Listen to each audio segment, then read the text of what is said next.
Thank you. So I looked today, and these lectures have now been watched they've been viewed 1 million times. So that's pretty amazing, really.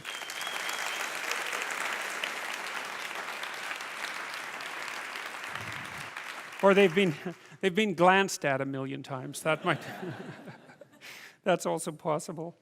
All right, so, well, let's get right into it. So last week, I think was mostly remarkable for the absolute dearth of content that was actually biblically related. So that was, I'll just recap what I laid out, and so that it sets the frame properly for what we're going to discuss tonight. And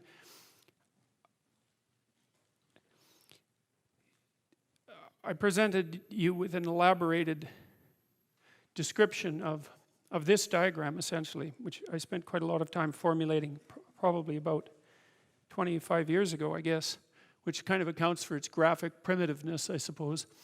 I was really pushing the limits of my 486 computer to produce that, I can tell you.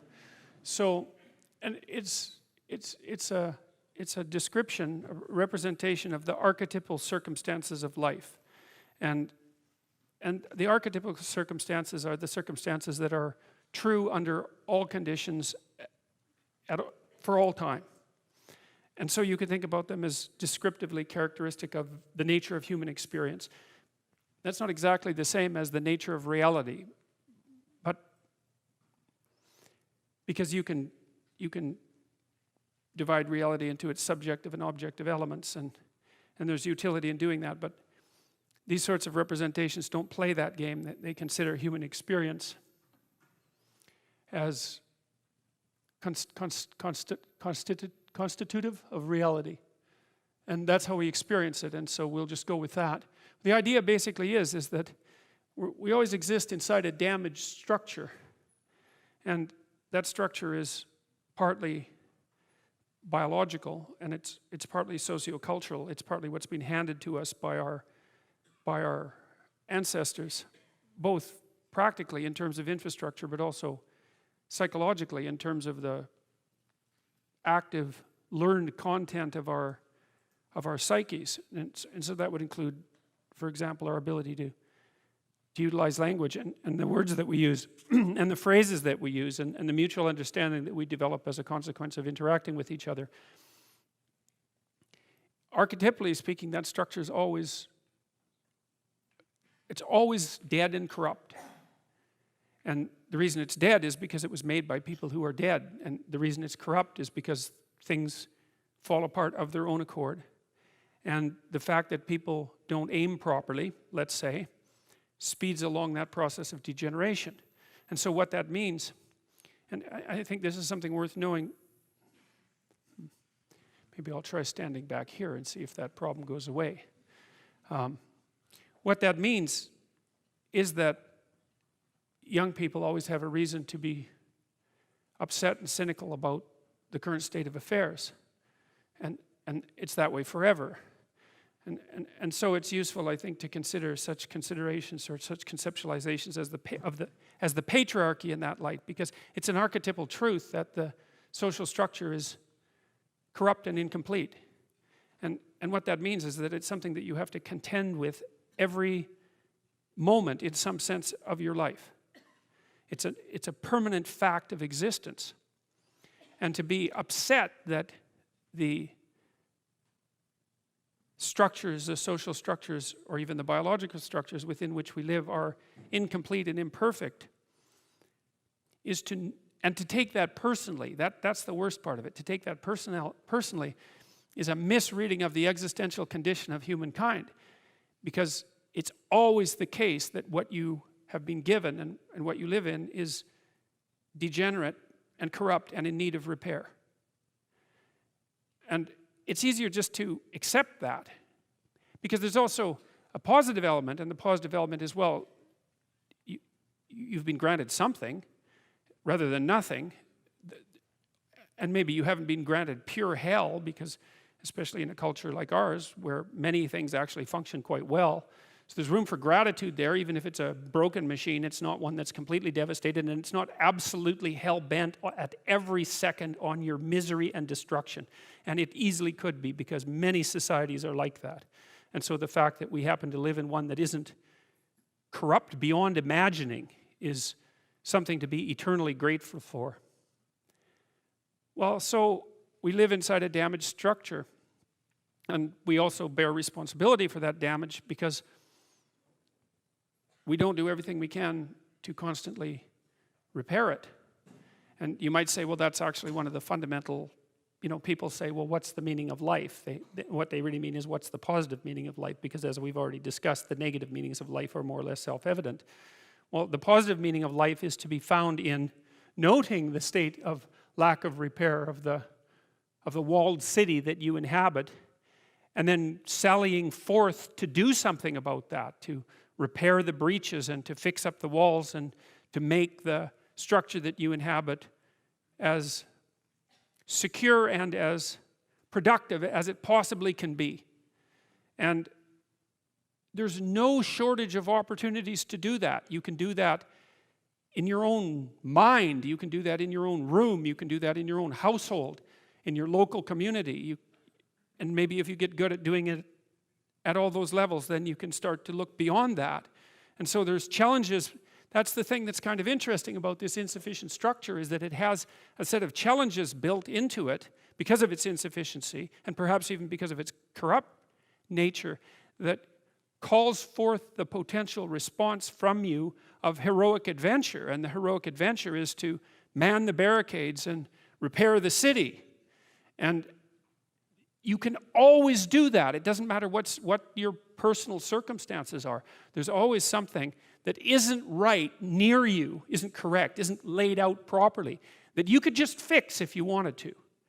And one of the things that we're going to talk about tonight is the idea that if you adopt an attitude that's like that the role that you should play is to make things better wherever you are, however you can, that what would actually happen would be that things would get better wherever you are in all sorts of ways, and that we've really, as a species, you might say, or maybe even as singular individuals, we've explored that rarely. It isn't something that's put forth as a proposition that often, and it's quite surprising to me. And I had an interesting experience the other day. I went to the keg. I go there because I have food allergies, and they're very careful with people who have food allergies. And the waiter took me to the table, and he said that he had been watching my lectures, and that's a very common experience.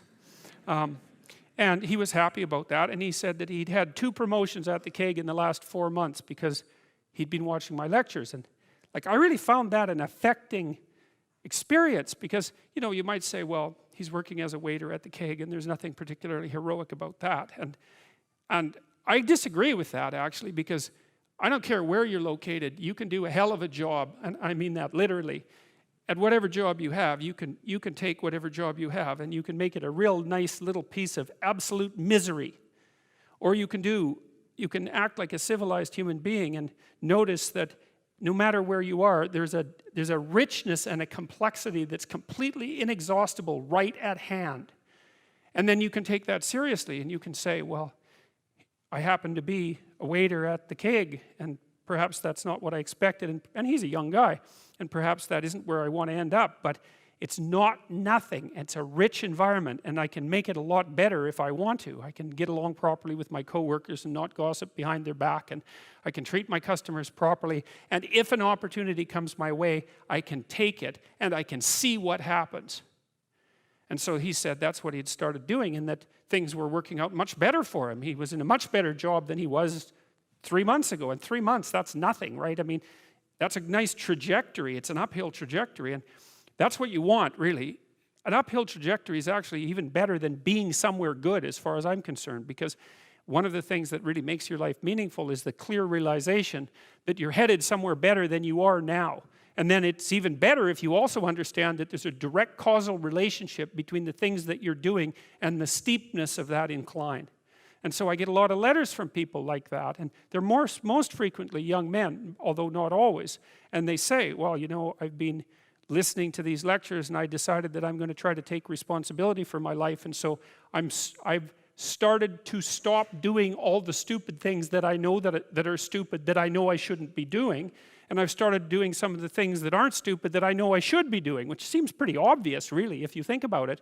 But obvious though it may be, that isn't necessarily what people do. And then they write and say, you can't believe what difference that makes. And they're thrilled about it. And so I'm thrilled about it when I get letters like that, because I really don't experience anything as better than a letter like that or a message like that, because it's so good to see things that aren't so good replaced by something better.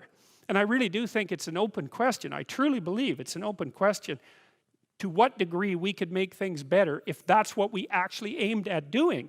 You know, in some of the stories that we've covered already, the story of Cain and Abel in particular is really an analysis of that problem, which is so remarkable. It occurs so early in this document. It's such a foundational story.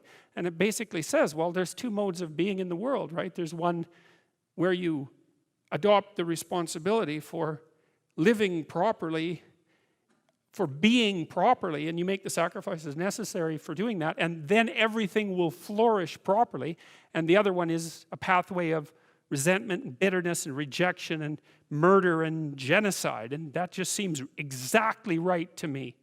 And so if the positive path beckons, if you can actually see what it is, if you can lower yourself enough to see what it is. Carl Jung said once that modern people didn't see God because they didn't look low enough. It's a phrase I really, really like, because people denigrate the opportunities that are right in front of them. And there's no reason to do that, because what's right in front of you is the majesty of being. That's what's right in front of you. It's inexhaustibly complex and full of potential, and there's no reason to assume that wherever you happen to be isn't as good a starting place as anywhere else. Now, you know, I know some people have terrible, terrible lives. They're in situations that are absolutely unbearable. But I also do know that even situations like that can be made a hell of a lot worse by the worst kind of attitude, that's for sure. So anyway, so that's where you are. You're in a damaged structure. You're a damaged structure. You're in a damaged structure. But, you know, at least it's got some walls. You know, you're not being fed to the lions on a regular basis, so that's a good thing. And you can emerge forward, you know, heroically, magically, to confront the chaos that constantly threatens the structure within which you live. And you can free something as a consequence of that. You can learn something. You can strengthen yourself. That's the other thing, because what you're actually made of, in many ways, that what informs you, what you're made of, is what you encounter when you voluntarily encounter the unknown.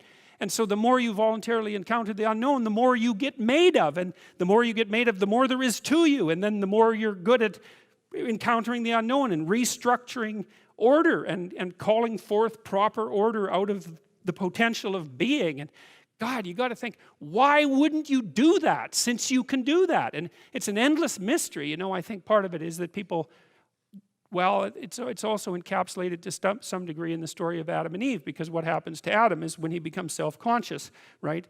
He becomes ashamed of himself and regards himself as a lowly sort of creature. And there's endless reasons why people would do that, because, of course, we're rife with imperfection. And so he hides from God. And I think that's actually the answer to the conundrum, which is that people don't aspire to the highest good because they're deeply ashamed of themselves and their weaknesses and their insufficiencies. And so that's not the only reason. I mean, there's the desire to avoid responsibility, and there's all the negative motivations as well, like resentment and hatred and the desire to make things worse. I don't want to, you know, give us too much of a break, but it's something like that. But it's okay to not be in a very good place if what you're trying to do with that not very good place is make it better. And one of the things I really have learned as a clinical psychologist is that you just cannot believe how powerful incremental progress is. You can do the calculations like, it's like compound interest, you know. If you make your life 0.1% better a week, man, in 2 or 3 years, you're in such a better place than you were that it isn't even like the same domain. And if you keep that up for 10 years or 20 years, you know, especially if you're young and you start early, you start to straighten yourself out and fix the things that you can fix. You can transform your lives in ways that are completely unimaginable. And God only knows what the upper limit of that is in terms of human possibility, because we are amazing creatures, you know, when we really get our act together and stop running at 10% of our capacity, so that's what you do. You've got, you know, the fact that things aren't exactly the way they should be at least gives you something to do, you know, and that's maybe something great to do, because there's no shortage of suffering and trouble that besets the world that you could conceivably ameliorate in some way. And the utility and meaning, the utility of that and the intrinsic meaning of that is self-evident. So it also makes me curious about nihilism, for example, and despair, because, I mean, I understand those emotions, I understand them deeply, and the intellectual mindset that goes along with it, but they just seem beside the point to me in some sense, because there are so many things that need doing that all you really have to do is open your eyes and look at them and then decide that you're actually going to do something about them. And you might think, well, what's within my scope of influence is so trivial that it's not worth doing. It's like, it won't stay trivial for long if you do it. Not at all, and I don't think it's trivial to begin with. I really don't believe that anything done right is trivial. And my experience in my life has been that anything I actually did paid off. It didn't pay off necessarily in the way that I expected it to pay off. That's a whole different story. But if it was genuine commitment to do something, even if it went sideways and the outcome was really something other than what I expected, the net consequence over time was nothing but good. So every new frontier that can be conquered is an advance forward, and there's no shortage of frontier because we're surrounded by the unknown. We're surrounded by our own ignorance, and we can continually move into that domain, into the domain of chaos, or we can restructure pathological order, and that's the secret to proper being. And so then you encounter chaos that way, you know, and then you can regard yourself as the sort of entity that, despite its insufficiency, has the capability to conquer chaos, despite the danger of that. That's the other thing, because the fact that you're fragile is actually a precondition for your heroism, because if you weren't fragile, then there'd be nothing heroic about doing something difficult, right? Because if you couldn't be hurt or damaged or defeated or end up in failure, then where's the moral courage in the endeavor? It has to be that the fragility is built into the courage. And so it's not a reason not to engage in it at all. In fact, quite the contrary. And so then, you know, what do? Well, you put the city back together, and maybe the way you want it, so that it's functional and efficient and beautiful, and so that people can flourish there and flourish in a manner that makes them what would you say? That makes them feel that the unbearable catastrophe of being is worth it for the experience. That's what you're aiming at. And it's not an impossibility. It's not an impossibility. And then not only that, not only do you repair the city when you do that, but you make yourself the sort of thing that continually repairs the city. And that's even better. That's the end goal, because it's not the repair of the city that's the goal. It's the transformation of yourself into the thing that continually repairs the city. And so there's just no reason for that not to happen. And the more it can happen, the better.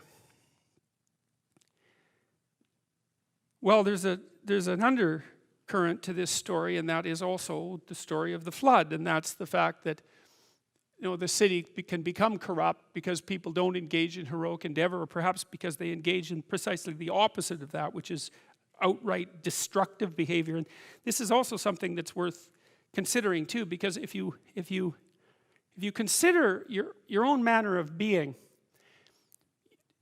you know, you can say things to people like tell the truth and be good, and those are cliches, obviously, and so they lack power because they're cliches. But you can take them apart and utilize them in a manner that stops being a cliche. And you do that by being more humble about them, I would say. Because maybe you can't tell the truth because you don't know what the truth is. But one thing you can do is you can stop saying things that you know to be untrue. And you might say, well, how do I know that they're untrue? And the answer to that is, well, you need a whole philosophy of truth, the elaboration of an entire philosophy of truth to answer that question. And so we're not going to bother answering that question because in some sense at the moment it's beside the point. That isn't the issue. The issue is there are times in your life where you know that the thing that you're saying is not true. It's a deception. It's a lie of some sort, and you're using it to manipulate yourself or another person or the world. And you're also possessed, fully possessed of the idea that you can get away with it.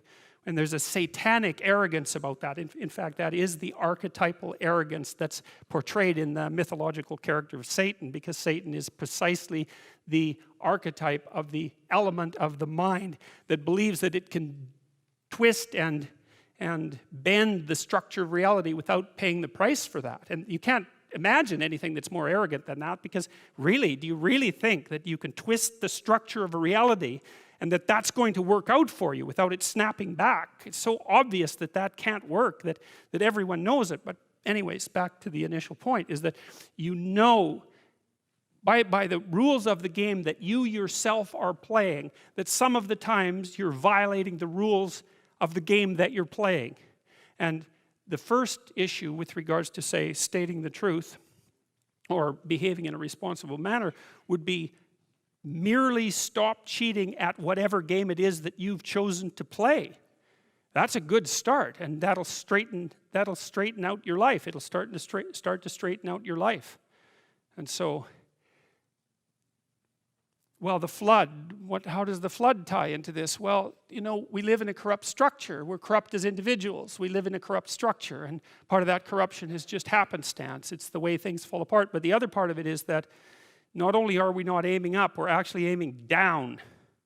And the flood story is a warning, and it's a very clear warning. And the warning is, if you aim down enough, and then if enough of you aim down at the same time, everything will degenerate into something that's indistinguishable from the chaos from which things emerged at the beginning of time. It's something like that, because the cosmos that's presented in mythological representations is chaos versus order, right? The order is on top, you might say, and the chaos is always underneath. And the chaos can break through, or the order can crumble, and you can fall into the chaos, and that chaos is intermingled potential. And the way that you destroy the order and let the chaos rise back up, which is exactly how it's portrayed in the flood story, is by inhabiting the corpse of your father. That's one mythological motif. And feeding on the remains, and with no gratitude and no attempt to replenish what it is that you're taking from. And the warning in the flood story is, don't do that for very long, because things will happen that are so awful you cannot possibly imagine it.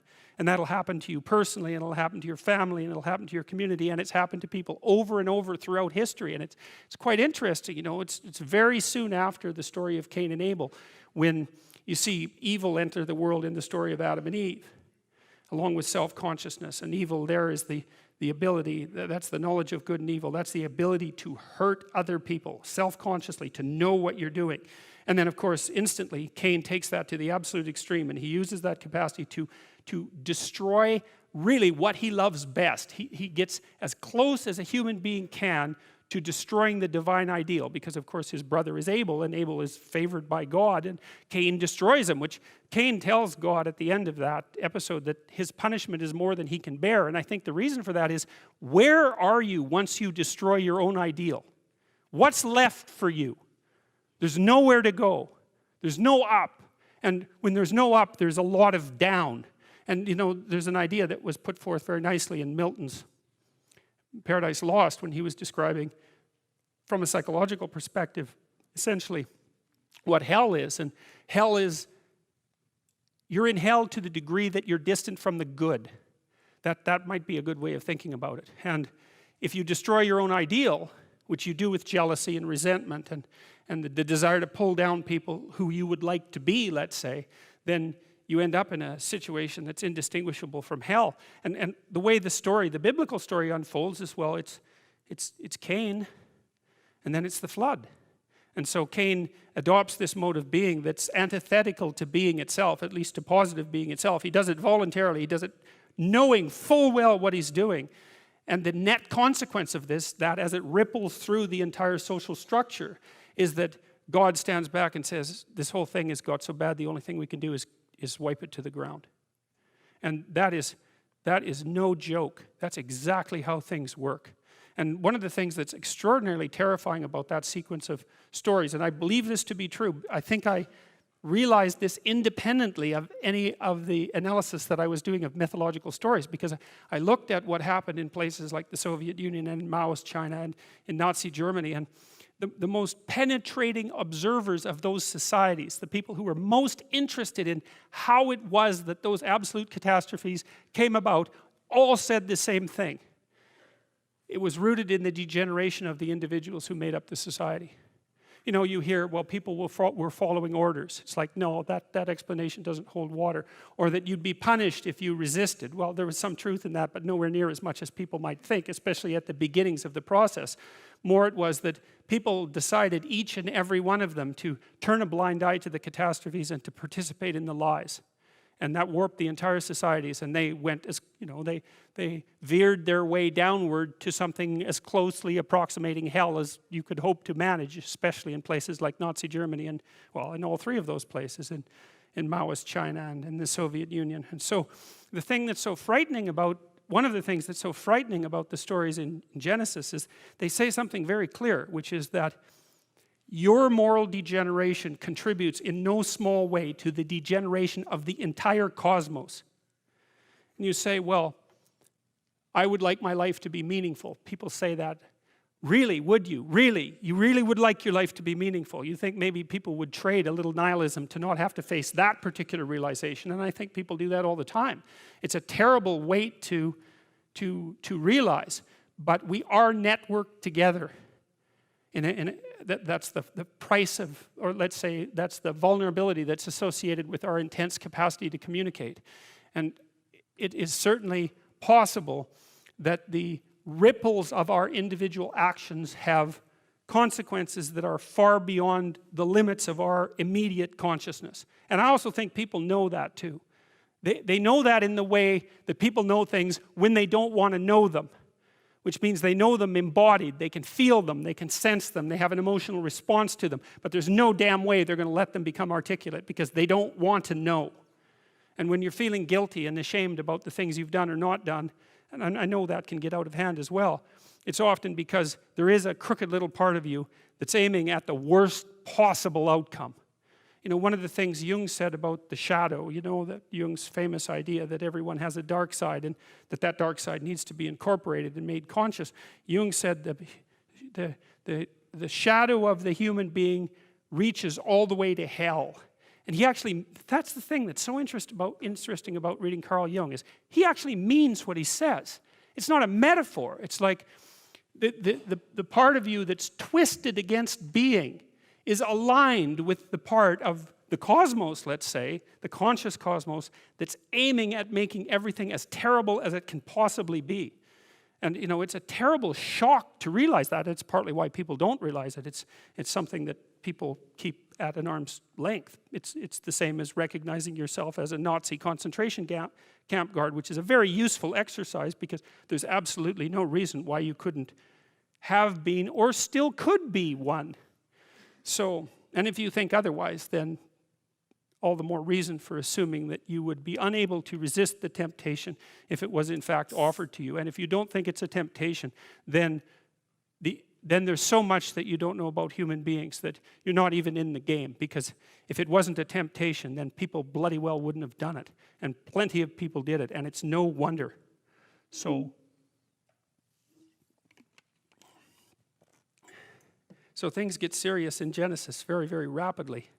And the depth of the seriousness is ultimate, archetypal.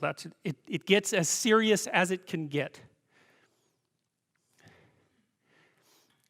The story of Noah and the flood opens in a fragmentary manner, and I believe that these passages are part of a longer story that we only have bits and pieces of, and also one that's fragmented in its parts of more than one story. And it starts like this. It came to pass when men began to multiply on the face of the earth and daughters were born unto them, that the sons of God saw the daughters of men, that they were fair, and they took them wives of all which they chose. Now, there's an idea there. There's two ways of looking at the past.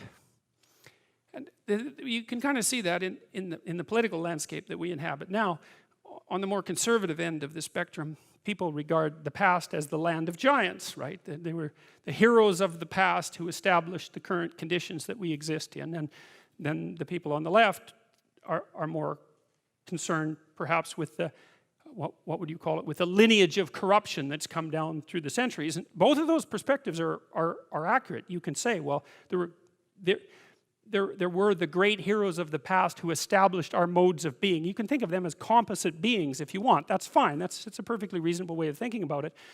And you can also think of the accumulation of corruption and evil that's come along the centuries as well. And so you see both of those reflected in these initial few lines. That the sons of gods, so those are the heroes, saw the daughters of men, that they were fair, and they took them wives of all of which they chose. Then this statement comes in as somewhat of a non sequitur. And the Lord said, my spirit shall not always strive with man, for that he is also flesh, yet his days shall be 120 years. And I looked at a variety of interpretations of that line because it doesn't seem to follow so clearly from the previous line, and exactly what it means isn't obvious. But it seems to be, the first line talks about the heroes of the past. And the second line says, wait a second, there's something corrupt about the human mode of being. And one of the consequences of that, as far as God is concerned, is that there are conditions under which the divine spirit will not strive with man. What that means is there are conditions under which, let's say, I don't think there's any other way of putting it, is the divine impulse towards the good will abandon you because of things that you've done. And then the secondary consideration here is that perhaps because of the degeneration of people, it's not so obvious here that our lifespans are limited, that the spirit that inhabits us will only do so for a limited amount of time. And that's tangled in a strange way in with the idea of human moral culpability. And that's posed against the notion of the giants of the past. And then it returns to the giant idea, the narrative returns to the giant idea and reads, there were giants in the earth in those days, and also after that, when the sons of men came in unto the daughters of men, and they bare children to them, and the same became mighty men which are of old, men of renown. And that's the end of that sequence of fragments. It's very broken, but you can see a dual narrative underneath it. And one of the narratives is that there's the kind of corruption, despite the nature of the giants of the past, there's the kind of corruption lurking that would cause God to withhold his grace and allow men to deteriorate. And that sets the stage for Noah and the flood.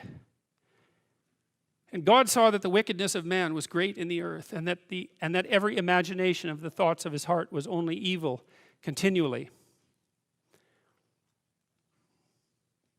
You know, one of the things I really didn't like about going to church when I was a kid, I went to a pretty moderate church. It was the United Church, which has hardly even become a church now. It's so moderate, so to speak.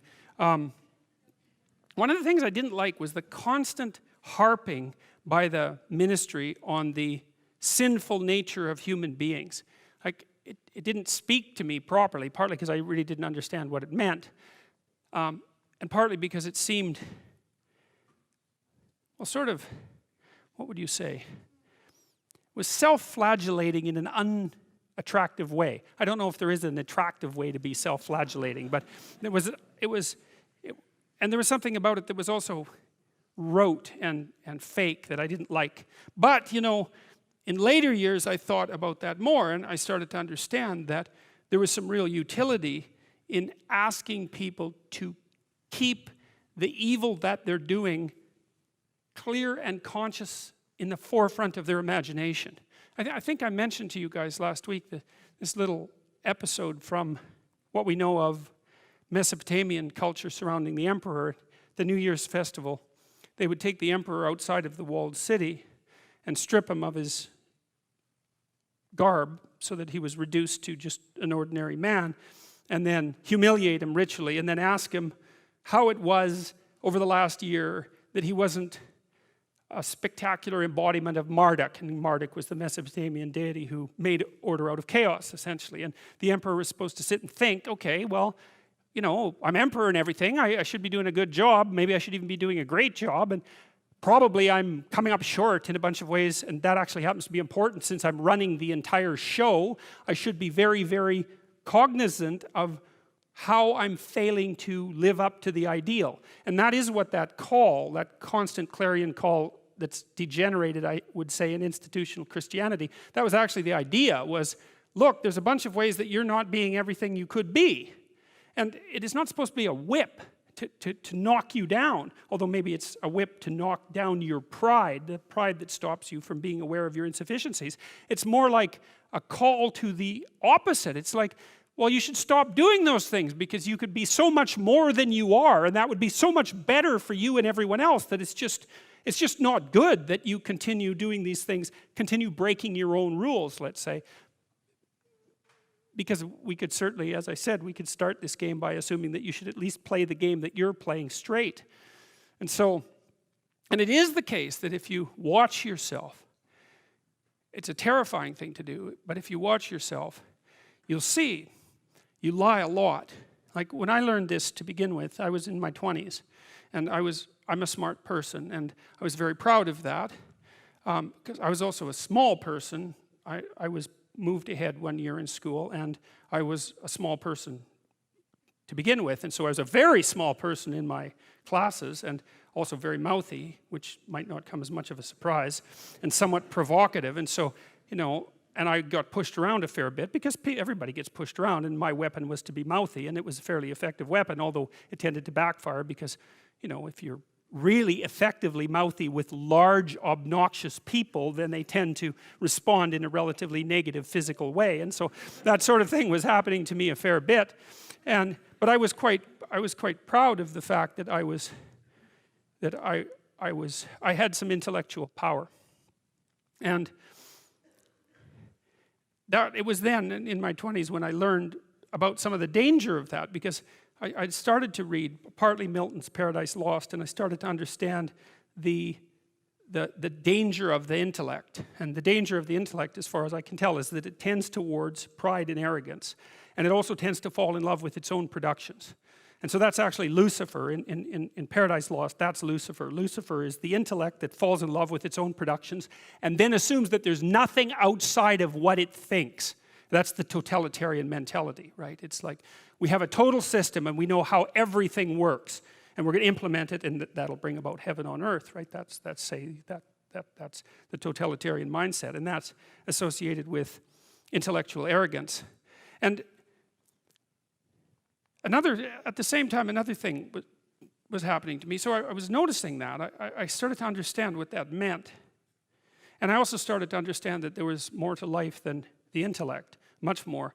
Because I smoked too much, and I drank too much, and I weighed like 130 pounds. I wasn't in good physical shape. And like I had a lot of things to do when I went to graduate school to put myself together. And at the same time, I was trying to understand why things had gone so crazily wrong with the world, its encapsulation in the Cold War, and what role I might be playing in that, if any, or what role any of us were playing in that.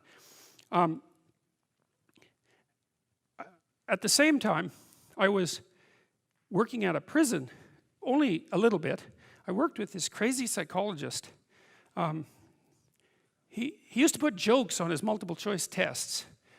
He was a really eccentric guy, but I really liked his courses. He taught a course on creativity, and he was also a prison psychologist, and he was an eccentric guy, and he, for some reason, liked me, and maybe because I was eccentric too, and he invited me to go out to the Edmonton maximum security prison with him a couple of times, which I did, and that was a very interesting experience, because I was trying to figure out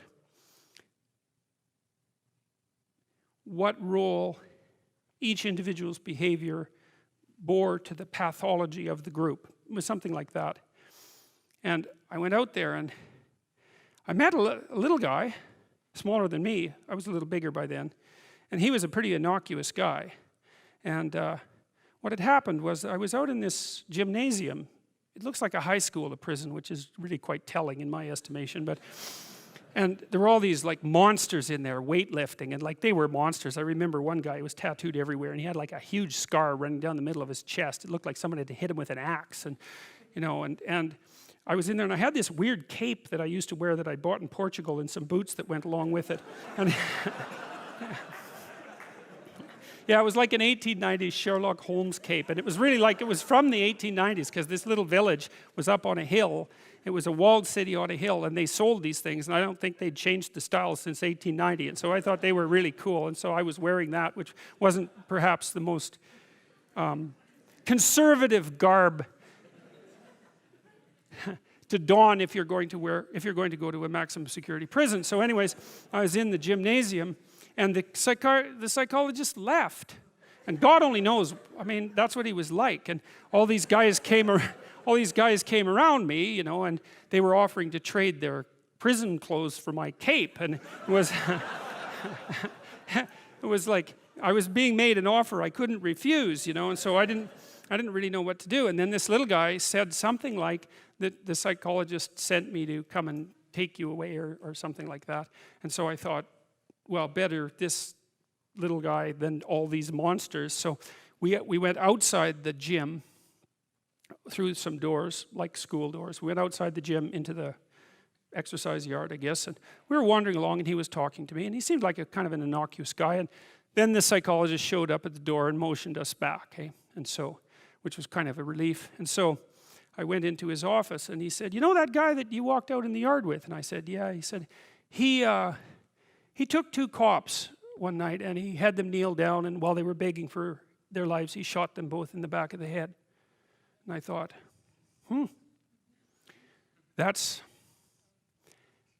see, the thing that was so interesting was that he was so innocuous, right? Because what you'd hope is that someone like that would be very much unlike you, let's say, and certainly wouldn't be like someone innocuous that you'd met. What you'd want is that the guy would be like, half werewolf and half vampire, so you could just tell right away that he was a cold-blooded killer. But no, he was this sort of ineffectual little guy who was certainly not ineffectual if you gave him a revolver and the upper hand. And so that made me think a lot about the relationship between being innocuous and being dangerous. And then another thing happened. I met another guy out there, and then a week or 2 later I heard that he and a friend of his had held another guy down and pulverized his left leg with a lead pipe, like just pulverized it. And the reason for that was that they thought that he was a snitch, and maybe he was. And that time I did something different. Instead of being shocked and horrified by that, although I certainly was, I thought, how in the world could you do that? Because I didn't think I could do that. I thought that there was a qualitative distinction between me and those people. And so I spent about 2 weeks trying to see if I could figure out under what conditions I could do that. Like what kind of psychological transformation I would have to undergo to be able to do that. And so that was a meditative exercise, let's say. And it only took about 10 days for me to realize that not only could I do that, that it would be a hell of a lot easier than I thought it would be. And that's sort of where that wall between me and what Jung described as the shadow started to fall apart. And that also was very useful because I started to treat myself as a somewhat different entity because I hadn't been aware up to that point, because I thought I was a good guy. And there's no reason for me to think that, because you're not a good guy unless you've really made a bloody effort to be a good guy. You're just not. It's not easy. And so you're probably a moderately bad guy. And that's a long ways from being an absolutely horrible guy, but it's also a long ways from being a good guy. And so, but I had a little more respect for myself after that, because I also understood that there was a monstrous element to the human psyche that you needed to respect. And that was part of you, that you should regard yourself in some sense as a loaded weapon. It's very useful around children to regard yourself as a loaded weapon, because around children you are a loaded weapon. And the terrible experiences that many children have with their parents are testament to that.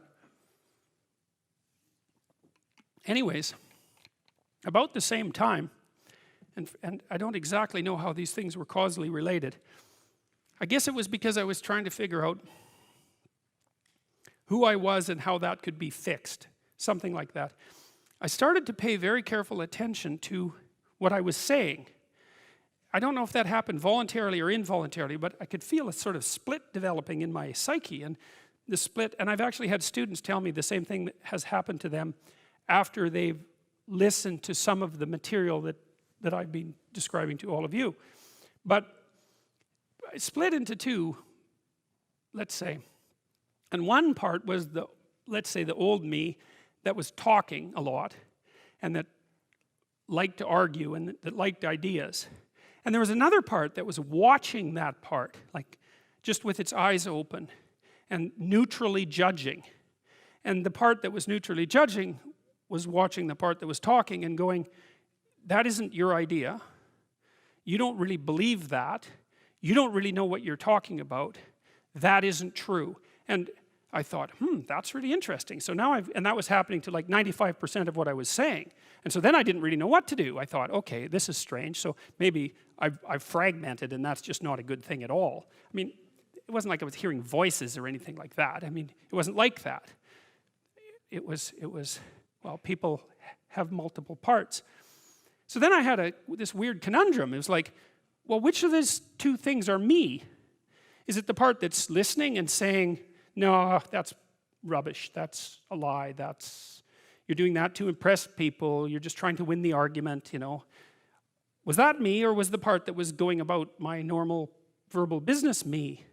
And I didn't know, but I decided I would go with the critic.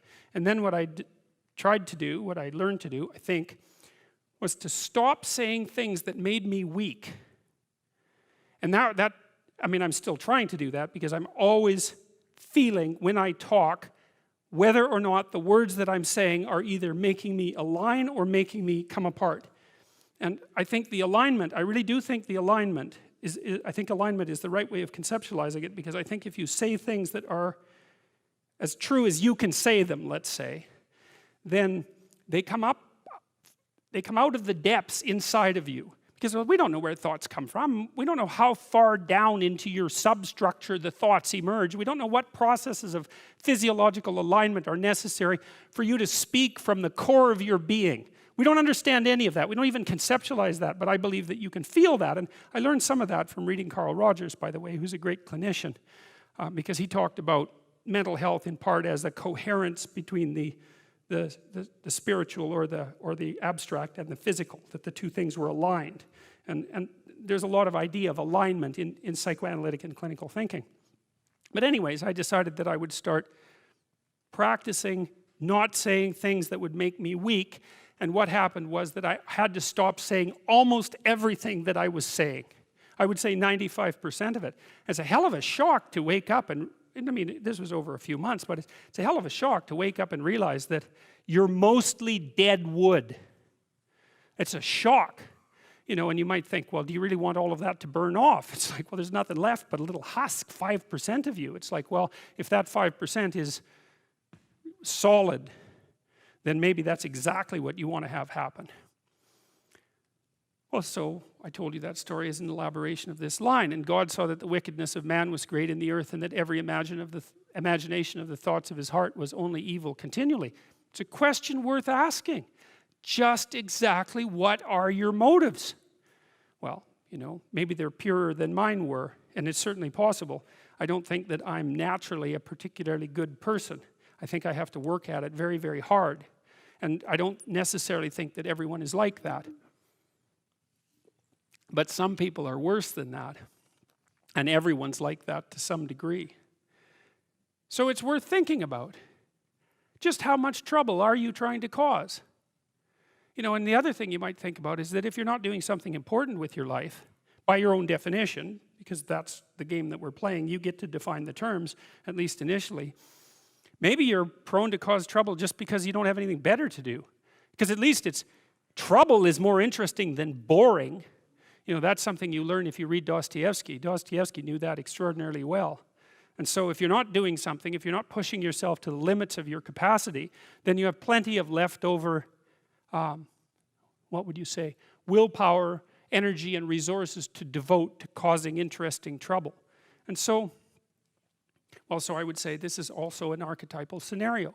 God saw that the wickedness of man was great in the earth, and that every imagination of the thoughts of his heart was only evil continually. That's something to meditate on.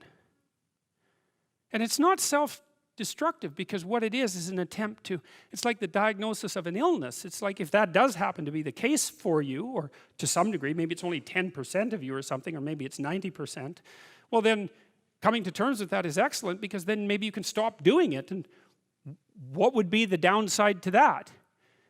You'd have to give up your resentment, obviously, and your hatred and all of that, and that's really annoying, because those emotions are they're easy to engage in, and they're engaging, and they have this feeling of self-righteousness with them, and that goes along with them. But you're not doing this in order to put yourself down. You're doing this in order to separate the wheat from the chaff, and to leave everything that you don't have to be behind.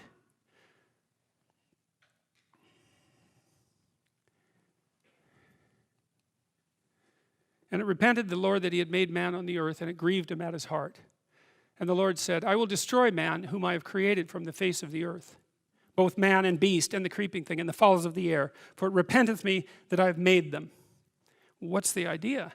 Well, the idea is that the cosmos that God created had become corrupt. And that's a funny thing, because, you know, this is the other thing about Genesis that always hits me, is that that's also true. I told you that the Mesopotamians believed that human beings were made out of the blood of Kingu, who was the worst monster that the dragon of chaos could imagine. That's a pretty harsh diagnosis. But the reason the Mesopotamians believed that is because they knew, as did the authors of Genesis, that human beings are the only creatures in the cosmos, let's say, the cosmos of being, who are actually capable of deceit, conscious deceit and malevolence. And the question is, to what degree does the expression of that conscious deceit and malevolence corrupt things so badly that it would be better that they didn't exist at all? Well, you see stories.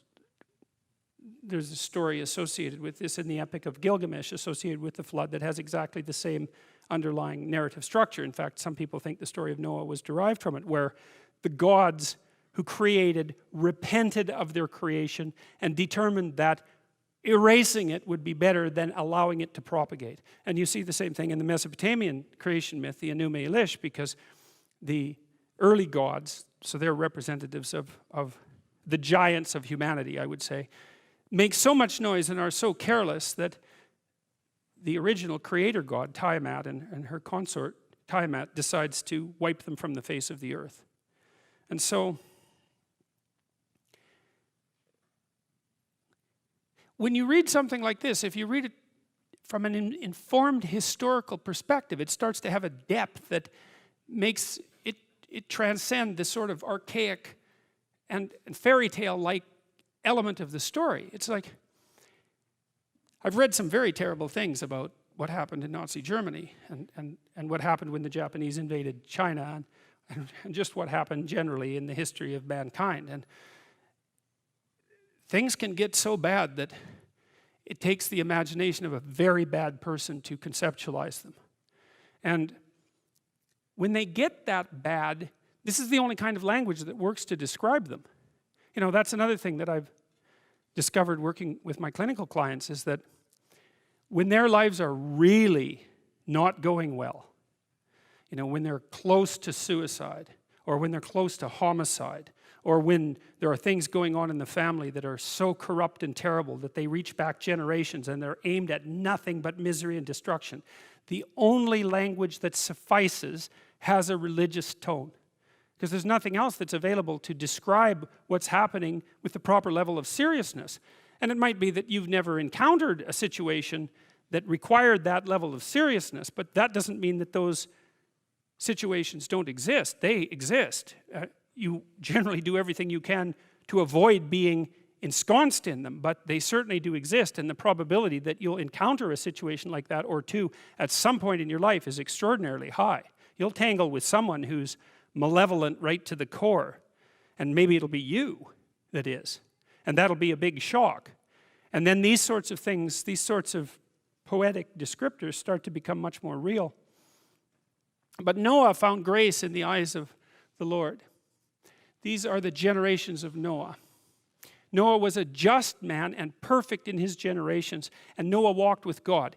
That's an interesting line, because if you remember back in the story of Adam and Eve, what happens to Adam once he eats the fruit of the tree of the knowledge of good and evil and wakes up, the scales fall from his eyes, becomes self-conscious, develops the knowledge of good and evil, is he won't walk with God when God calls him in the garden. And so Noah is Adam without the fall, essentially. And there's something that Noah's doing right that motivates God to spare him, or maybe to show him a pathway through the emergent chaos, something like that. And that's worth thinking about a lot, because there will be situations in your life where what you face is the emergent chaos. And maybe that'll be some terrible catastrophe inside your family, or maybe it'll be something that's occurring on a much broader social level. But the chaos is coming, and what you're going to want to know, unless you want to be a denizen of the chaos or even a contributor to it, and perhaps that is what you want, because many people under those circumstances choose that. What you want is to know how you build an ark and get through it. That's what you, if you're interested in life, if you're interested in proper being, and you're disinclined to produce any more suffering than necessary, then you want to know how to conduct yourself when the catastrophe comes, so that you have a reasonable possibility of moving through it and starting anew. So when this old story says, well, God's not happy and he's going to wipe everything out, it's like, well, you might want to take that seriously. And then when it says, but there's one person who had a mode of being that protected him from that, that's also something you might want to take seriously, because you might want to know what that mode of being is, because you might need to use it. And so these sorts of things are practical in the deepest possible sense. They're real in the deepest possible sense, and practical in the deepest possible sense. So Noah walked with God. Now I'm going to switch way ahead here, because you know, I said at the beginning of the lecture series that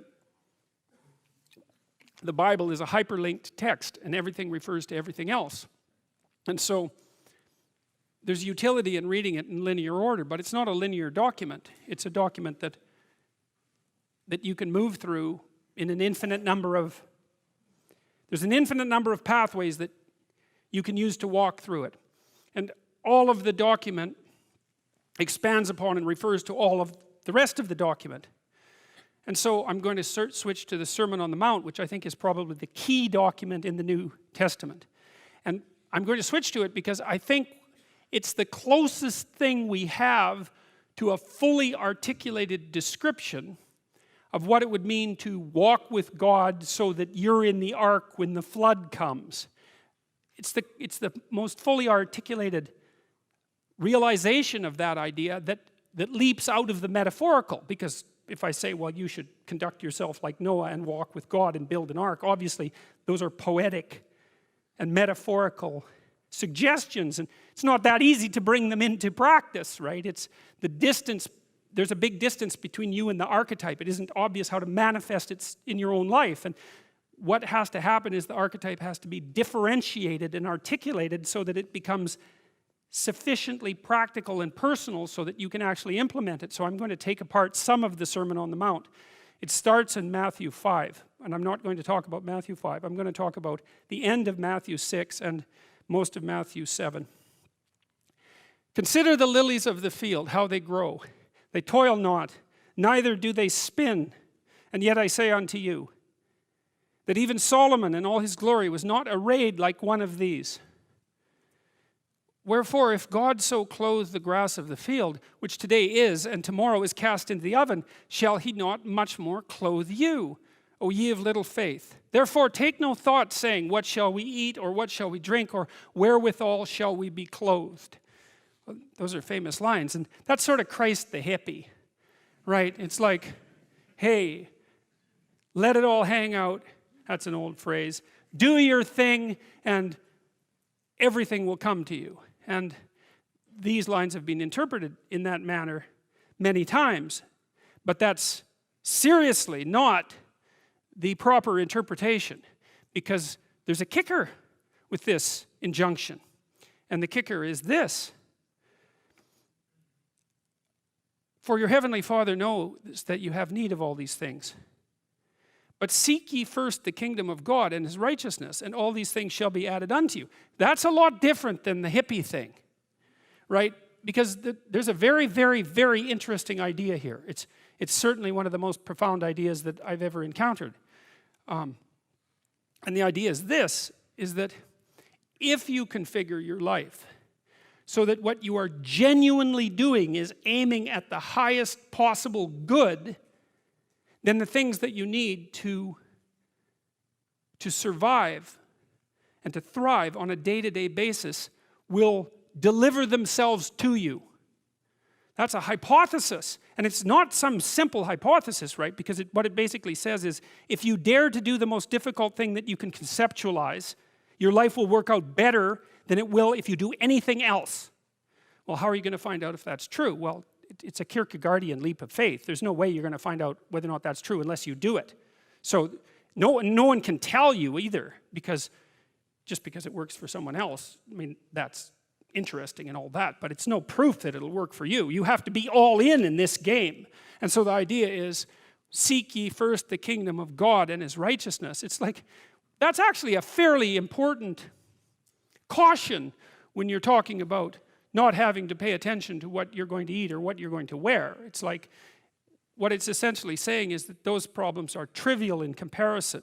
And the probability is that if you manifest yourself properly in the world, that those things will come your way is extraordinarily high. And I believe that that's exactly right. I mean, I've watched people operate in the world, and I would say that there is no more effective way of operating in the world than to conceptualize the highest good that you can and then strive to attain it. There's no more practical pathway to the kind of success that you could have if you actually knew what success was. And so that's what this sermon is attempting to posit. It's like in the story of Pinocchio. You know, what happens at the beginning of the story of Pinocchio is that Geppetto wishes on a star. We talked about that a little bit. And so what Geppetto does is align himself with the metaphorical manifestation of the highest good he can conceptualize. And he makes a commitment, let's say.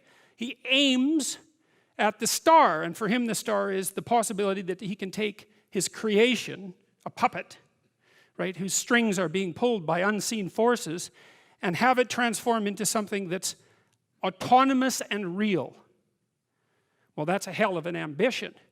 You know, and we're wise enough to put that in a children's movie, but too foolish to understand what it means. It's such an interesting juxtaposition that we can both know that and not know it at the same time. You can go to the movie, you can watch it, and it makes sense, but that doesn't mean that you can go home and think, well, I know what that meant.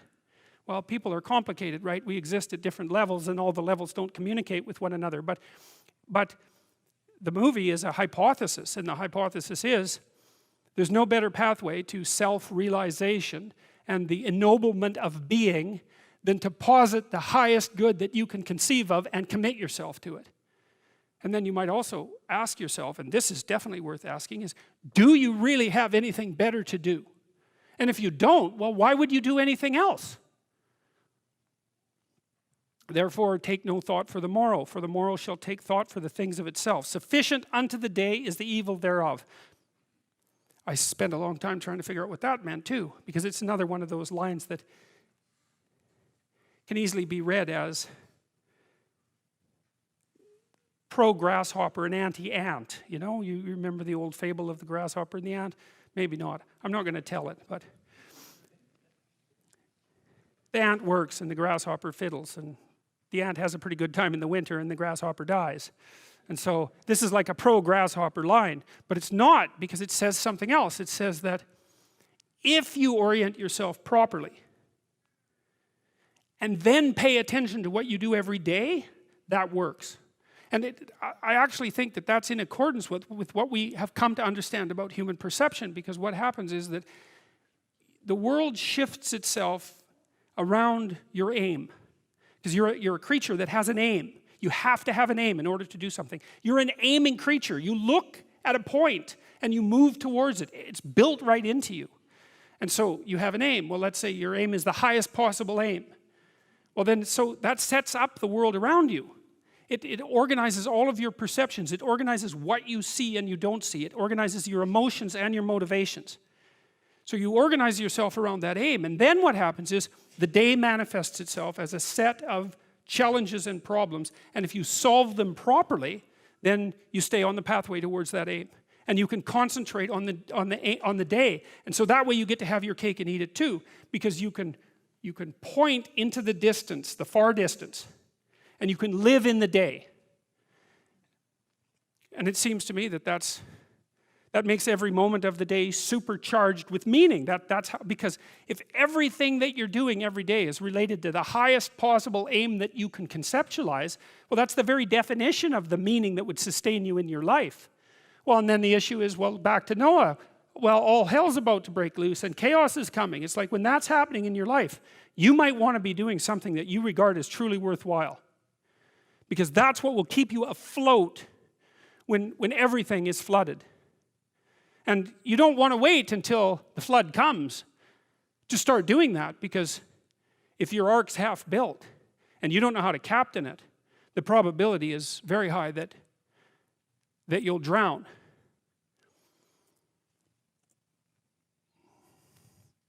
Take therefore no thought for the morrow, but for the morrow shall take thought for the things of itself. Sufficient unto the day is the evil thereof. That's not a particularly optimistic formulation. Judge not, that ye be not judged. For with what judgment you judge, you shall be judged, and with what measure you meet, it shall be measured to you again.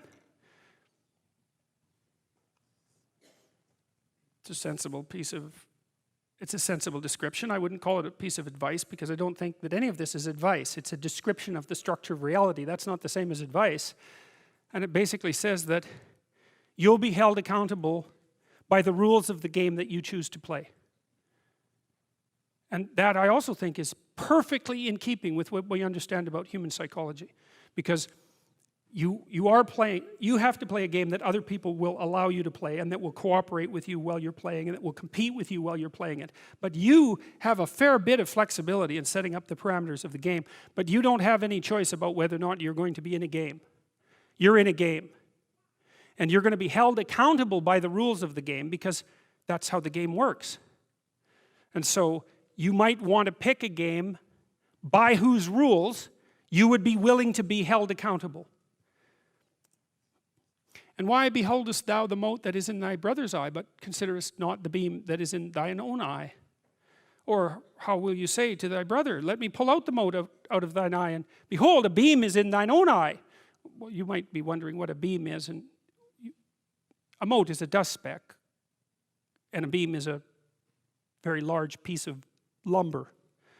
And so the issue is not so much the blindness of others, even though there's as much blindness among others as there is for you. But the issue here, the advice here, the description here is, you should be concerned about what's interfering with your own vision first.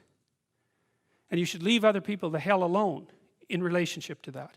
And so if your mode of being in the world is, if you would just act better, things would improve for me, or if you identify the evil and the catastrophe as something that's outside, that someone else needs to fix, or that someone else is responsible for, then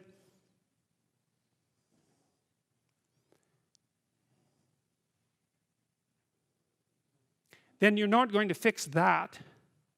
And you're going to remain blind to the things that you're doing and not doing that make things not go well. And so it's just better to think, all right, I'm probably blind in many, many ways. And maybe there are some ways that I could rectify that, because it's highly probable that you're blind in all sorts of ways. I mean, in fact, it's virtually certain.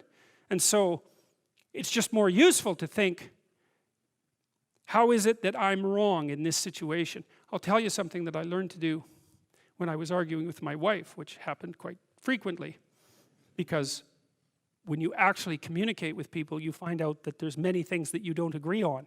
And that's because you're actually different creatures.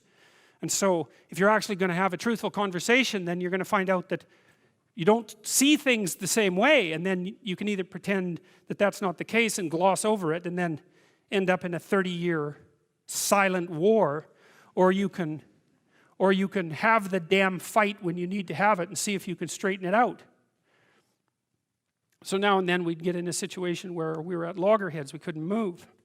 And, you know, it would spiral up into hate speech, let's say. Because, yeah, everyone laughs because they know they manifest plenty of hate speech towards those they love. So one of the things we learned to do was, when we hit an impasse, was to separate and to go our own ways and to go sit and think, okay, look, we're at this unpleasant situation. We can't figure out how to move forward. I'd always think, of course it's her fault. Obviously it's her fault. At least 95%. But maybe there was something I did that contributed like 5% to it.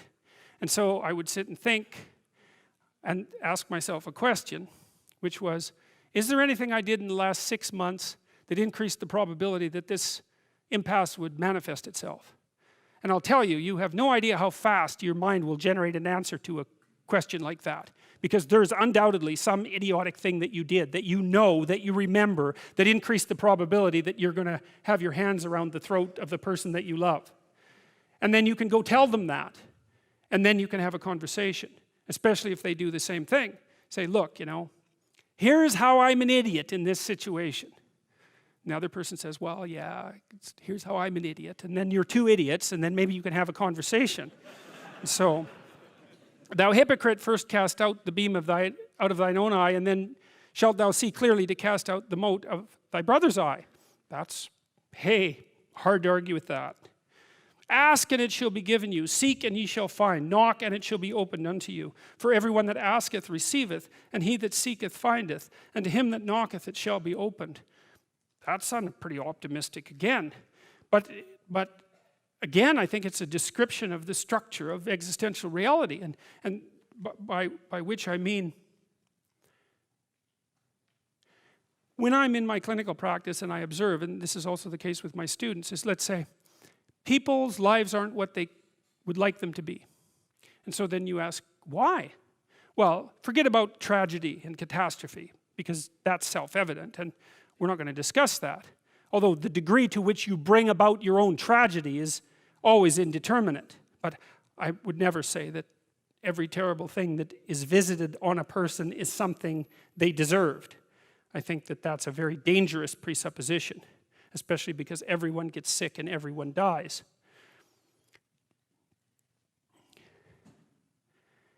But one of the main reasons that people don't get what they want is because they don't actually figure out what it is. And the probability that you're going to get what would be good for you, let's say, which would even be better than what you want, right? Because, you know, you might be wrong about what you want easily. But maybe you could get what would really be good for you. Well, why don't you? Well, because you don't try.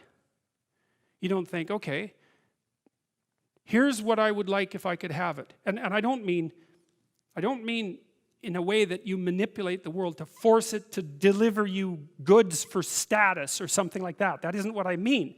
I mean something like, imagine that you were taking care of yourself like you were someone you actually cared for. And then you thought, okay, I'm caring for this person. I would like things to go as well for them as possible. What would their life have to be like in order for that to be the case?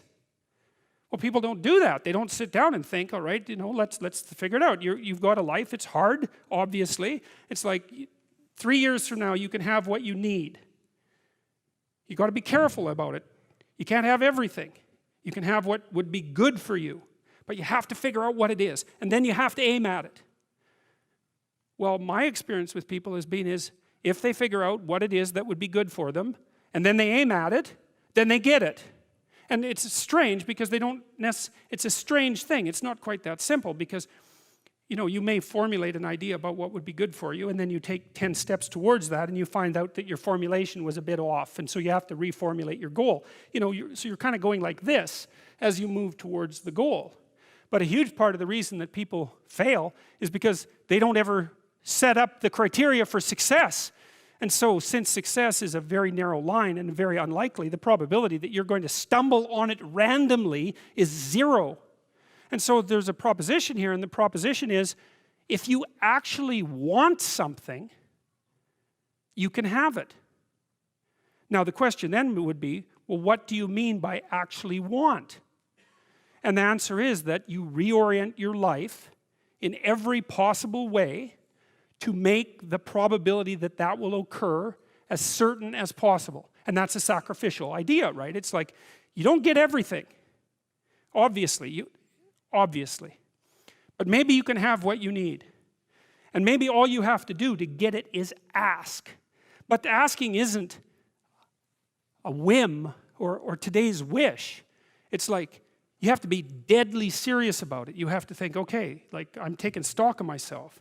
And if I was going to live properly in the world and I was going to set myself up such that being would justify itself in my estimation, and I don't mean as a harsh judge, exactly what is it that I would aim at? Well, one of the things I've found is that in test of this theory, let's say, you could try this.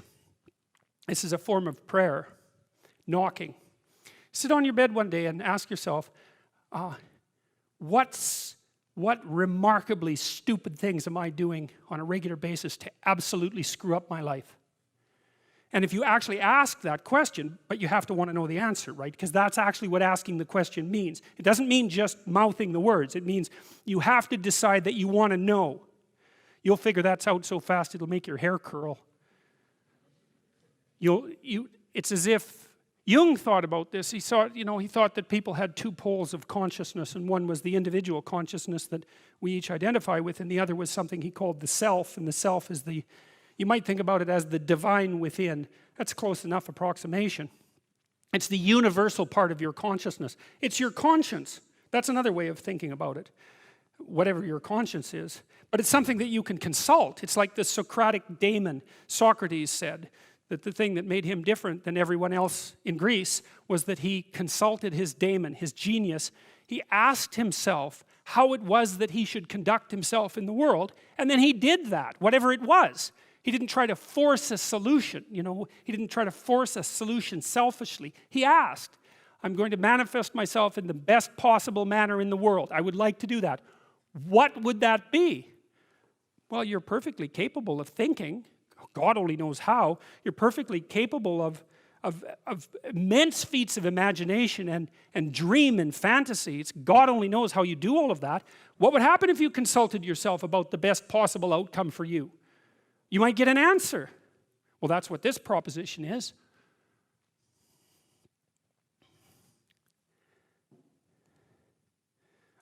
Or what man is there of you, whom if his son asks for bread, will give him a stone? Or if he asks for a fish, will give him a serpent? If ye, then, being evil, know how to give good gifts unto your children, how much more shall your Father, which is in heaven, give good things to them that ask him? Well, this is a question about the fundamental nature of being, I suppose. And one of the hypotheses in the New Testament, which is different, it's a different hypothesis in some sense than the one that structures the Old Testament, is that faith makes being good. It's a very interesting proposition, and so the notion would be, and it's an action-oriented issue as well. You act out the proposition that if you act properly in the world, that being will reveal itself to you as benevolent. But you will not know. You'll never know unless you do it. So this is a call to that. Act out the proposition that if you act properly, that being itself is benevolent.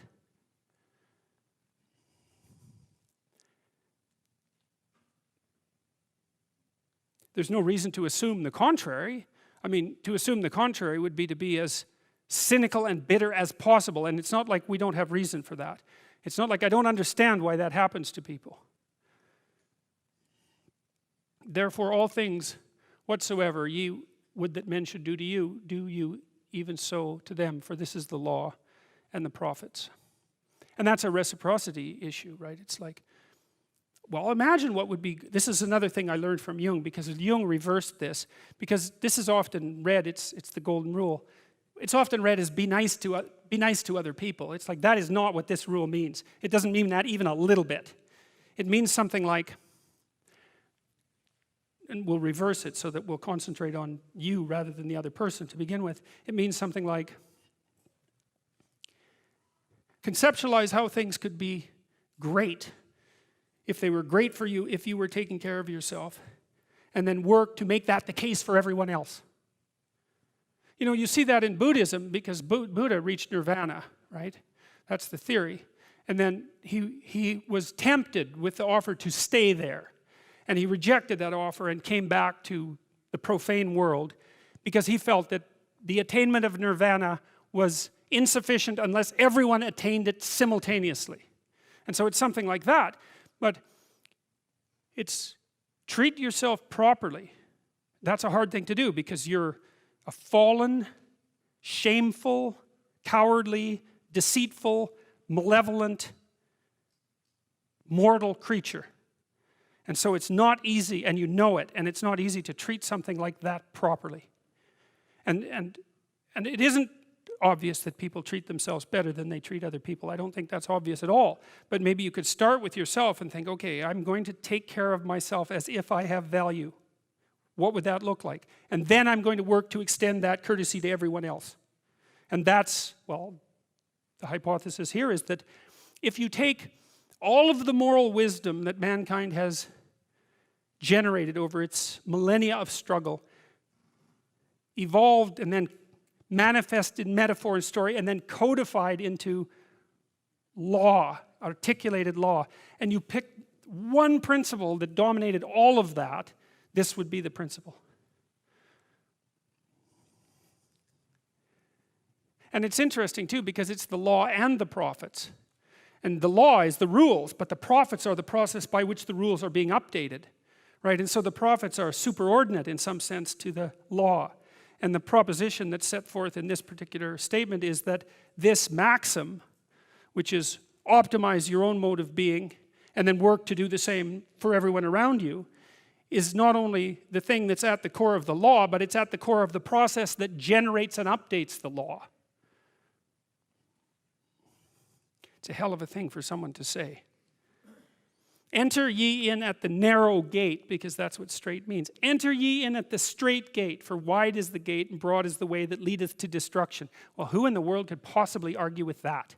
Everyone in their right mind knows that there's a million ways of doing things wrong, and one way, if you're lucky, to do things right.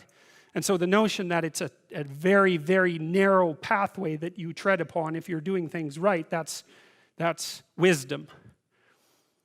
That's the line between chaos and order that you're supposed to be on constantly, right? It's a very, very thin line because if you're a little bit too far in one direction, then it's too much chaos, and if you're a little too far in the other direction, then it's too much order. And both of those aren't good. The balance has to be exactly right. And you can feel that, and I truly believe you can feel that, and I think it's your deepest instinct. It's your deepest instinct, and I mean that biologically. I don't mean that metaphorically. I think that your psyche is arranged to exist in a cosmos that's composed of chaos and order. I think that's why you have the hemispheric structure that you have. This is deeper than metaphor. And then when you feel as if you're meaningfully engaged in the world, when the terror of your mortality strips away and you're engaged and it's timeless, that's the deepest instinct you have telling you that you're in the right place at the right time.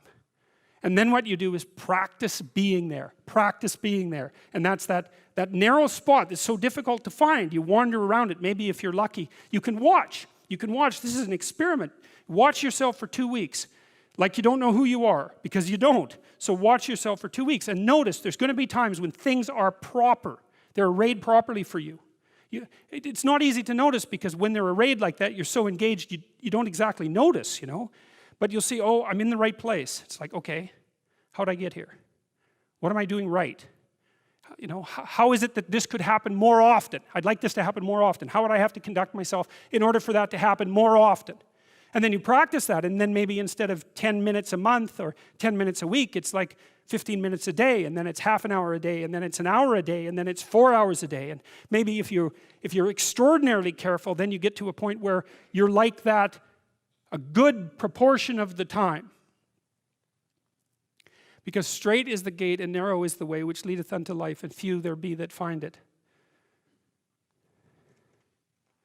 Beware of false prophets which come to you in sheep's clothing, but inwardly they are ravening wolves. Well, that's particularly good advice for today's political situation, I can tell you. Ye shall know them by their fruits. Do men gather grapes of thorns or figs of thistles? Even so, every good tree bringeth forth good fruit, but a corrupt tree bringeth forth evil fruit. Well, that's what I learned from studying the history of totalitarianism in the 20th century, is that a corrupt tree brings forth evil fruit. And that's for sure. And it's so funny, you know, people who think, when they're thinking about their relationship with divinity or their relationship with God, they think it's a primitive and childish way of thinking. What if a miracle just manifests? Why can't a miracle just manifest itself? And I would be convinced. And the funny thing is first of all, actually you wouldn't be. If a miracle actually happened, you would actually forget about it in about 6 months. I mean, you'd think that's not true, but it's true. You would actually forget about it because that's what people are like.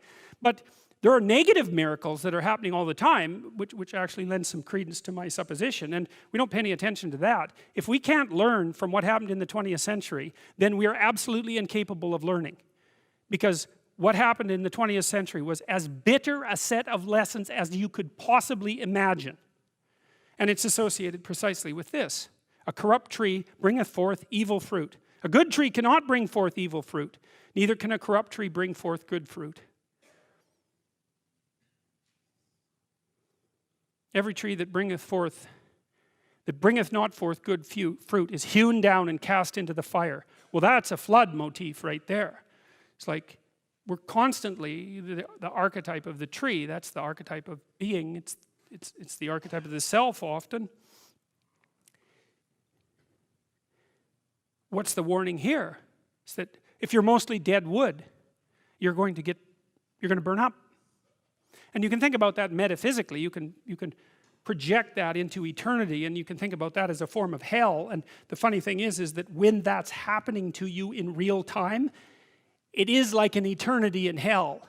It's a perfectly reasonable way of thinking about it. But you can strip the metaphysical elements off, and you can say, well, if you're mostly dead wood, then a spark will light you on fire. And that's also very much worth thinking about. Wherefore by their fruits shall ye know them.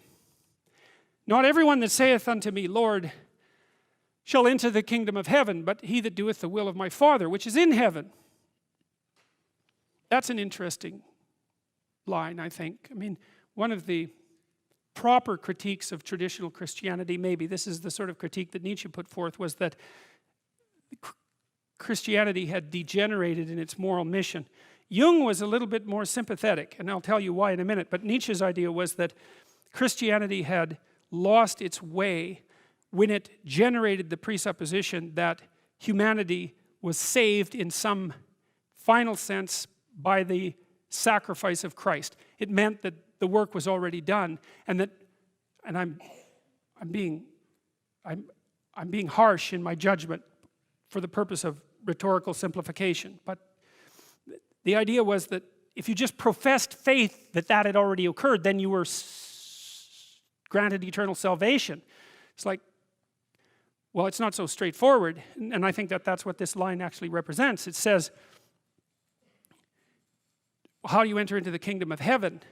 And again, you can think about that under the aspect of eternity, or you can think about it as a psychological statement, and the answer is quite straightforward, is that you do what Noah did to make him immune from the flood. And that's to walk with God. And that's what this sermon is about. It's laying out the practical elements of that. And the practical elements are aim at the highest possible good and play that out in the world. And then you may have the opportunity to inhabit the highest possible good that you're positing into existence. Perhaps not, but you can't think of any more practical way of going about that. I mean, if you build a house, then maybe you can live in it. If you don't build a house, you're not going to be able to live in it. If you build a good house, then you'll be able to live in a good house. And if you build a perfect house, then maybe you can live in a perfect house. But if you just say that the house has already been built for you, and that you can just say that the house is being built for you, well then the probability that you're going to be able to live where you need to live is, there's no probability that you're going to be able to live where you need to live. Many will say to me in that day, that's the judgment day, Lord, have we not prophesied in thy name? And in thy name have cast out devils, and in thy name done many wonderful works. And then I will profess unto them, I never knew you. Depart from me, you that work iniquity. You see, that's judgment day, you know. That's an archetypal idea. And partly it's archetypal because every day is judgment day. And the part of you that's equivalent to the logos, say, the part of you that's your own ideal, sits in eternal judgment on your iniquity. And that's the source of guilt and shame and withdrawal, and then resentment, and then murderousness, and then genocide. It's because you can intuit the ideal, and the problem with intuiting the ideal is that an ideal is always a judge. There's no difference between an ideal and a judge, and so you're eternally judged by your own ideal. If you have no ideal, well then you've got no direction and no meaning in your life. And then of course the more extreme the ideal, the harsher the judge. That's actually why Jung was very curious about why the book of Revelation was tacked on to the Bible, because the book of Revelation, that's a very weird book. And you know, in the Gospels, Christ is, I would say, perhaps primarily merciful. There's maybe a war in his character between truth and mercy, but it's one of the two, perhaps mercy. And Jung's observation was the gospel Christ was too merciful. And that's why the book of Revelation was tacked on to the New Testament, because in the book of Revelation, Christ, who's the ideal, who's above the pyramid, right, the transcendent ideal, is nothing but a judge, and everyone fails. And of course, the ultimate ideal is the ultimate judge. And so that's the archetypal reality there. And you can say, well, I don't want to be judged, and so I'll dispense with the ideal. But then you're Cain, because Cain is exactly the person who dispenses with the ideal. And so there's no escaping from it. There's no escaping from eternal judgment. That's the archetypal story. You know, people put a lot of work into these representations, you know. And there's thousands of them. They weren't messing around. These are serious pieces of work. You know, we don't understand them, but that doesn't mean that the people who created them didn't know what they were doing. These were geniuses who created these pieces of work. It's not like they understood in an articulated manner exactly what they were trying to represent. But what they were representing were the metaphors at the core of our culture. To the degree that our culture is functional and good, these are the metaphors upon which it's founded. And they're not for the faint of heart, you know. You say religion is the opiate of the masses. It's like, yeah, then how do you explain this? Exactly. You know, because if it was opiates you're after, you might just get rid of that panel. Especially when the other thing that's so interesting about the proposition, if you look at Revelations, and in Revelation, and you look at the judgment, almost everyone ends up on the right side of this panel. So if you were just conjuring up some sort of pathetic wish fulfillment, why in the world would you tilt the scales in that manner? You think that's supposed to make people feel good? I don't think so. There's almost nothing about this picture that should make people feel good. It should, if you understand it properly, it should terrify you to the depths of your soul. That's what the picture is for. Therefore, whoever heareth these sayings of mine and doeth them, I will liken him unto a wise man which built his house upon a rock. And the rain descended, and the winds blew, and the floods came and beat upon the house, and it fell not, for it was founded upon a rock. And everyone that heareth these sayings of mine and doeth them not shall be likened unto a foolish man which built his house upon the sand. And the rain descended, and the floods came, and the winds blew and beat upon that house, and it... Oh, I made a mistake. And it fell, for it was founded upon sand.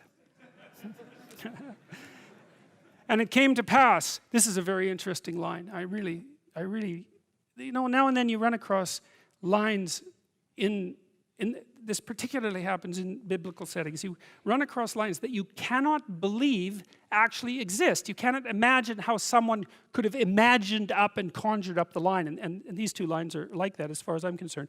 And it came to pass when Jesus had ended these sayings that people were astonished at his doctrine, for he taught them as one having authority and not as the scribes.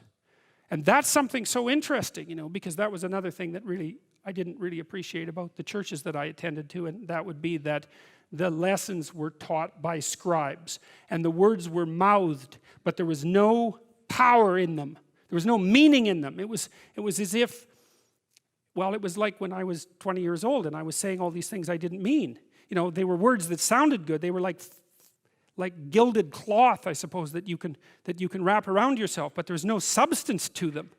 And there's a big difference between listening to something that has substance and listening to something that is spoken because it sounds like it should sound good. And this line says that whoever spoke the lines that we just described was someone who sounded like he knew what he was talking about, and not someone who was just repeating something for the sake of sounding good. And it certainly seems to me that the lines that we just reviewed have the awesome impact of authority. Back to Noah. But Noah found grace in the eyes of the Lord. These are the generations of Noah. Noah was a just man and perfect in his generations, and Noah walked with God. And Noah begat 3 sons, Shem, Ham, and Japheth. The earth was also corrupt before God, and the earth was full of violence, filled with violence. Any of you see the new NRA ad? You might want to look that up. I would say that's the most shocking manifestation of political polarization in the United States that I've yet seen. Most of it I've seen on the left, right? What shocked me mostly has been on the left.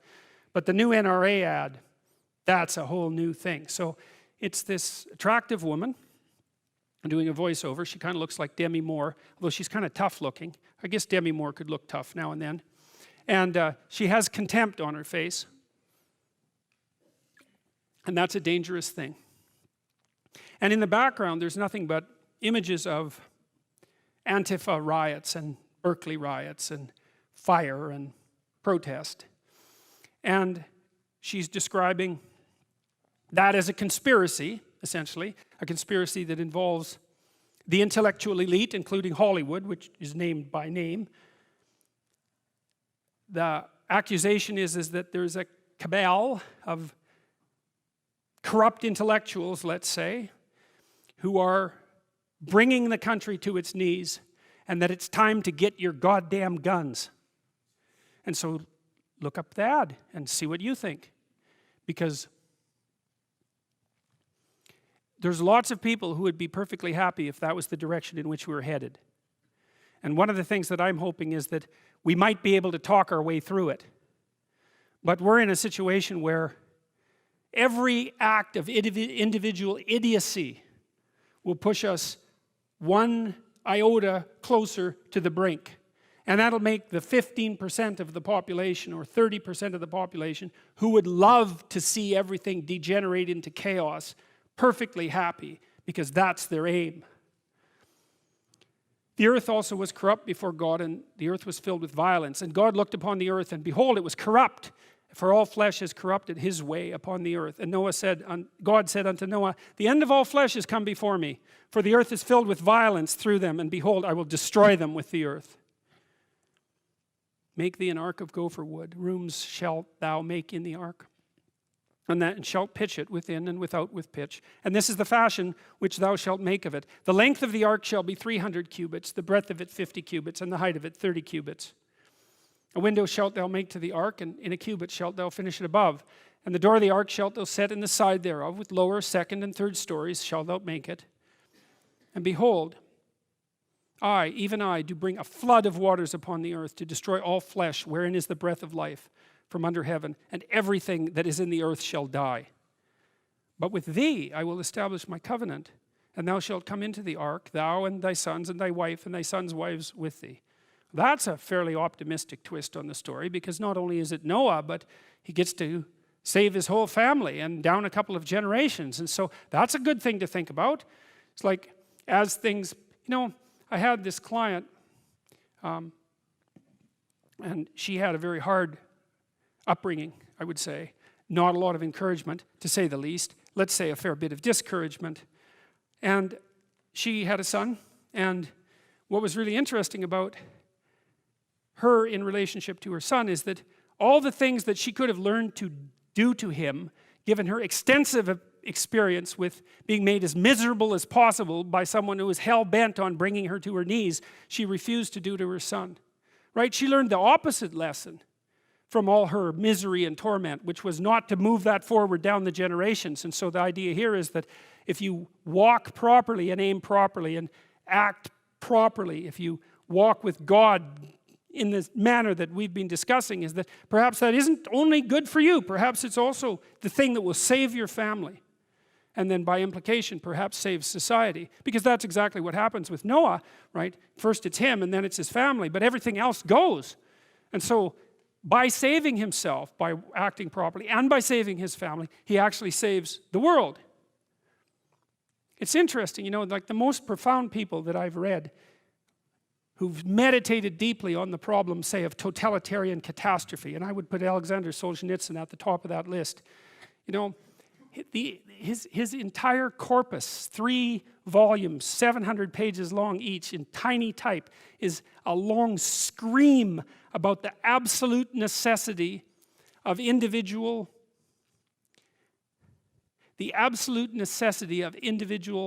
honesty and ethical behavior as the only bulwark against totalitarian catastrophe. And I've read many writers who've attempted to diagnose the problems of the 20th century. And I think Solzhenitsyn, he came to the same conclusions that Viktor Frankl came to as a consequence of his experiences in the Nazi concentration camps. And Frankl, I'm also an admirer of Frankl, but Solzhenitsyn takes it to an entire different level of profundity and makes an extraordinarily strong case that not only do societies deteriorate because the people within the societies become individually corrupt, but that the only way to stave that off is for the individuals within that society to reject that corruption in the confines of their own personal lives.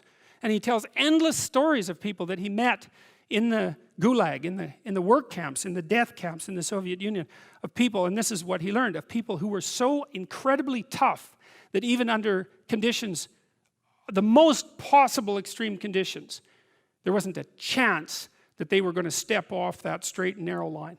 There was nothing the authorities could do to move them. And just watching that was enough to transform Solzhenitsyn, because of course one of the things he wondered was, after spending a good amount of time in the work camps, was, well, just exactly how did I get here? And it wasn't, well, it was Hitler's fault and it was Stalin's fault, although it was definitely the fault of both of them. For Solzhenitsyn, it was also his fault, because he was playing the same game. He just wasn't as good at it. And of every living thing of all flesh, 2 of every sort shall thou bring into the ark to keep them alive with thee. They shall be male and female. And so there's another message in this story, which is that it isn't only Noah and his family and human society that's dependent on Noah's appropriate actions in the world. It's the entire living planet. And in an era of excessive and extreme and genuinely disingenuous environmental catastrophizing, that's something to consider very seriously. Think,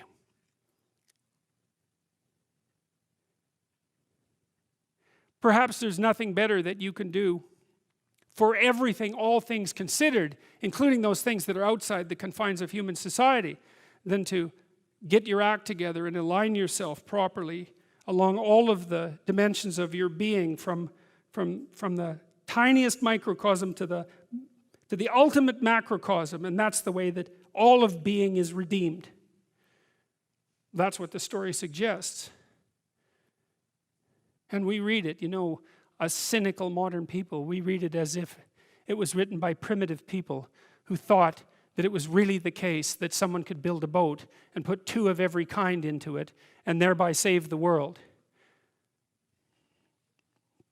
It's embarrassing to see things interpreted in a manner that shallow, especially by people who don't have ignorance as a justification. You know, these stories have to appeal to everyone, right? And there's lots of people in the world who aren't very bright.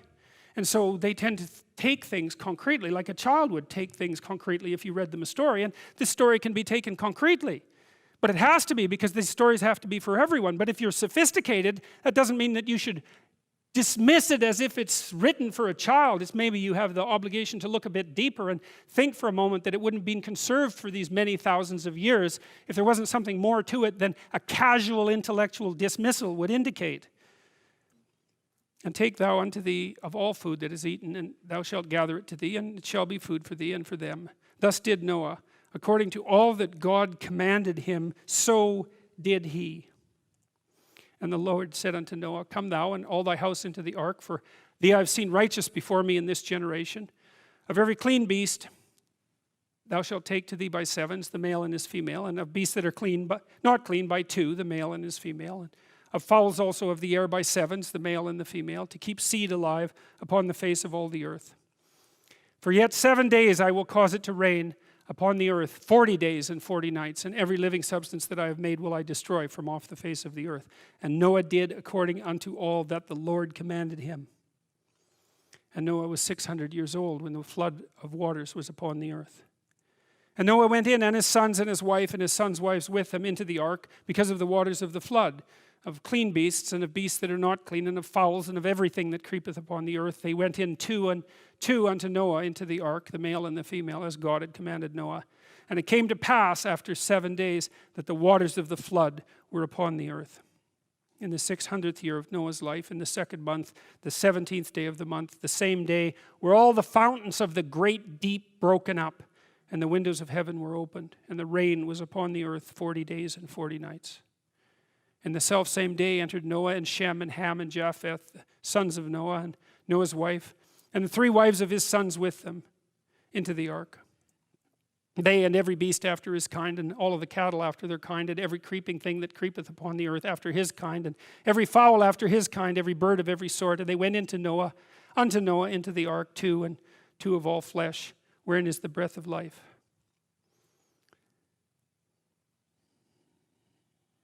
That makes Noah the ultimate shepherd, right? Shepherd of all things. Tender of the garden and shepherd of all things. That's a hell of a role. And maybe that's the one that keeps you afloat during the flood. And they that went in male and female of all flesh, as God had commanded him, and the Lord shut him in. And the flood was 40 days upon the earth, and the waters increased, and bare up the ark, and it was lift up above the earth, and the waters prevailed, and were increased greatly upon the earth. 15 cubits upward did the waters prevail, and the mountains were covered. And all flesh died that moved upon the earth, both of fowl and of cattle and of beast, and of every creeping thing that creepeth upon the earth, and every man. And all in whose nostrils was the breath of life, of all that was in the dry land, died. And every living substance was destroyed, which was upon the face of the earth, both man and cattle, and the creeping things, and the fowl of the heaven. And they were destroyed from the earth, and Noah only remained alive, and they that were with him in the ark. And the waters prevailed upon the earth 150 days. And God remembered Noah and every living thing, and all the cattle that was with him in the ark. And God made a wind to pass over the earth, and the waters receded. The fountains also of the deep and the windows of heaven were stopped, and the rain from heaven was restrained, and the waters returned from off the earth continually. And after the end of the 150 days, the waters were abated. And the ark rested in the 7th month, on the 17th day of the month, upon the mountains of Ararat. And the waters decreased continually until the 10th month. In the 10th month, on the 1st day of the month, were the tops of the mountains seen. And it came to pass at the end of 40 days that Noah opened the window of the ark which he had made, and he sent forth a raven, which went to and fro until the waters were dried up from off the earth. And he also sent forth a dove from him to see if the waters were abated from off the face of the ground. But the dove found no rest for the sole of her foot, and she returned unto him in the ark, for the waters were on the face of the whole earth. Then he put forth his hand and took her and pulled her in unto him into the ark. And he stayed yet another 7 days. And again he sent forth the dove out of the ark. And the dove came into him in the evening, and lo, in her mouth was an olive leaf plucked off. So Noah knew that the waters were abated from off the earth. And he stayed there yet another 7 days, and sent forth the dove, which returned not again unto him any more. And it came to pass in the 601st year, in the first month, the first day of the month, the waters were dried up from off the earth. And Noah removed the covering of the ark, and looked up, and behold, the face of the ground was dry. And in the second month, on the 7th and 20th day of the month, was the earth dried. And God spake unto Noah, saying, Go forth of the ark, thou, and thy wife, and thy sons' wives with thee.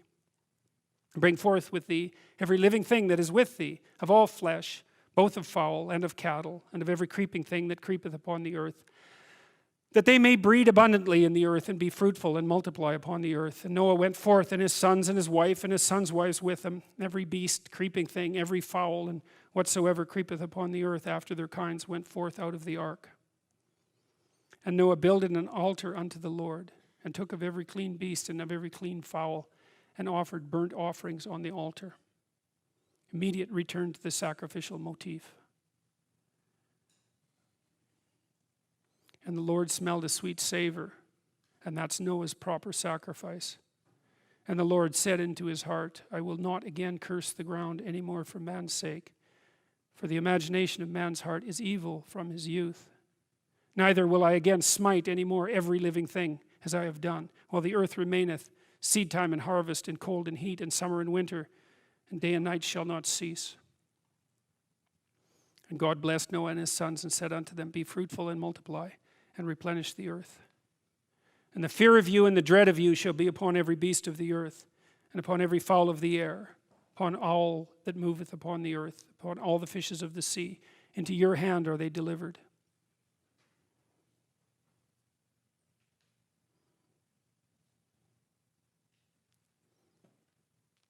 You know, I've heard commentators, David Suzuki, for example, who claim that the substructure of Western culture, in lines such as this, deliver the earth over to human beings and justify our ravaging of being. But I don't think that that's a very careful reading. And it seems to me that given such matters, given the importance of such matters, that a very close reading is actually necessary. You know, in the story of Adam and Eve, when Adam and Eve are thrown out of the garden, God tells Eve that she's going to be subordinated to her husband. He doesn't say that that's what should happen. He says that's what's going to happen. And the same thing, as far as I'm concerned, is contained in lines like this. It isn't necessarily that this is something that should happen. It's something that did happen. It's quite remarkable, you know. To think about how long ago these lines were penned. It wasn't obvious until perhaps the 1960s that we had dominated the earth so completely that its very future existence was in our hands. And that's a prophetic element of this tale. And the fear of you and the dread of you shall be upon every beast of the earth, and upon every fowl of the air, and upon all that moveth upon the earth, and upon all the fishes of the sea. Into your hand are they delivered. It's like, that's exactly right. Every moving thing that liveth shall be meat for you, even as the green herb I have given you all things. Have I given you all things? But flesh with the life thereof, which is the blood thereof, shall ye not eat. And surely your blood of your lives will I require. At the hand of every beast will I require it. And at the hand of man, at the hand of every man's brother will I require the life of man. This is a hard section to interpret, but what it means is something like this. God describes the dominion over the planet that revivified humanity will have, and notes the power that goes along with that, and then puts a limitation on it. And the limitation is, maintain the sanctity of life despite your power. And although it's not easy to extract from the manner in which this is being translated, what God is telling Noah is that if you kill yourself, if you kill someone else, and if any animal kills a human being, that there will be a price to pay for that.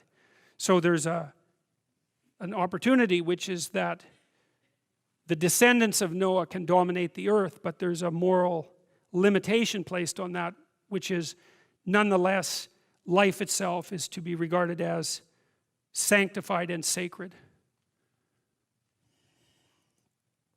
Whoever sheddeth man's blood, by man shall his blood be shed. For in the image of God made he man. And you, be you fruitful and multiply. Bring forth abundantly in the earth, and multiply therein. And God spake unto Noah and to his sons with him, saying, And I, behold, I establish my covenant with you, and with your seed after you, and with every living creature that is with you, of the fowl and the cattle, and of every beast of earth that is with you, for all that go out of the ark, to every beast of the earth. And I will establish my covenant with you. Neither shall all flesh be cut off any more by the waters of a flood, neither shall there be any more a flood to destroy the earth. And God said, This is the token of the covenant which I make between me and you and every living creature that is with you for perpetual generations. I do set my bow in the cloud, and it shall be for a token of a covenant between me and the earth. And it shall come to pass, when I bring a cloud over the earth, that the bow shall be seen in the cloud, and I will remember my covenant, which is between me and you and every living creature of all flesh, and the water shall no more become a flood to destroy all flesh. There's a negotiated agreement there of sorts, and the negotiated agreement is, as far as I can tell, to the degree that humanity agrees to act in the manner of Noah, then the threat of catastrophic destruction will remain at bay.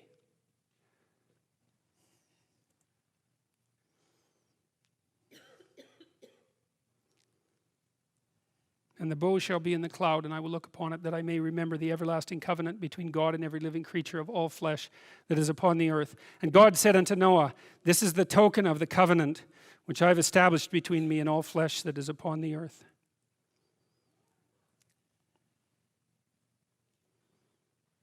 This is the token of the covenant which I have established between me and all flesh that is upon the earth. So that's a good place to stop. And there's no lecture next week, by the way, because the theater was booked, so there'll be a 1-week break. And then when we get back, we'll finish the story of Noah. There's not much left of it. We'll talk about the Tower of Babel, which is a very short story, but a very, very interesting one. And then we'll move on to the story of Abraham. And so thank you very much for coming, and we'll see you in 2 weeks.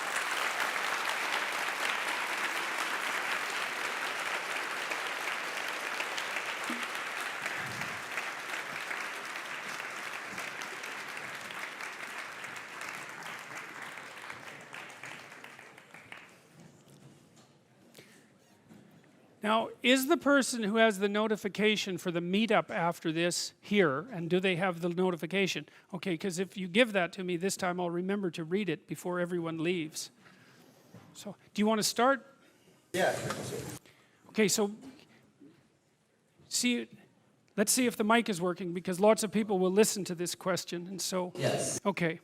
Okay. So you said on a recent live stream that you didn't have enough energy to answer this question, but you said it was intriguing. So I was wondering if you had the energy to answer how someone might help someone that has borderline personality disorder. By example. Sorry? By example. Give an example. No, I don't mean that precisely. I mean that let's not take borderline personality disorder precisely as the example, okay? I understand the question. The question to some degree is, how do you help someone that's lost? And the answer to that is, if they aren't willing to not be lost, you cannot help them. And I would also say that as a clinician. You see, I mean, it's a statement that's informed, I would say, by my mythological knowledge, but also by straight clinical wisdom, not mine particularly. I mean, one of the things that Carl Rogers pointed out was that there were necessary preconditions for entering into a therapeutic relationship. And that would be really any relationship where the mutual flourishing of the two people involved was the paramount goal. And one of the preconditions was that both people had to want that to happen. And Rogers believed he didn't know how to get the horse to drink once you had brought it to the water. And I've thought about that a lot, because when people are really lost, sometimes they're so lost that they can't be found. And I think the only thing that you can do in a situation like that is get your life together and manifest the reality of an alternative mode of being.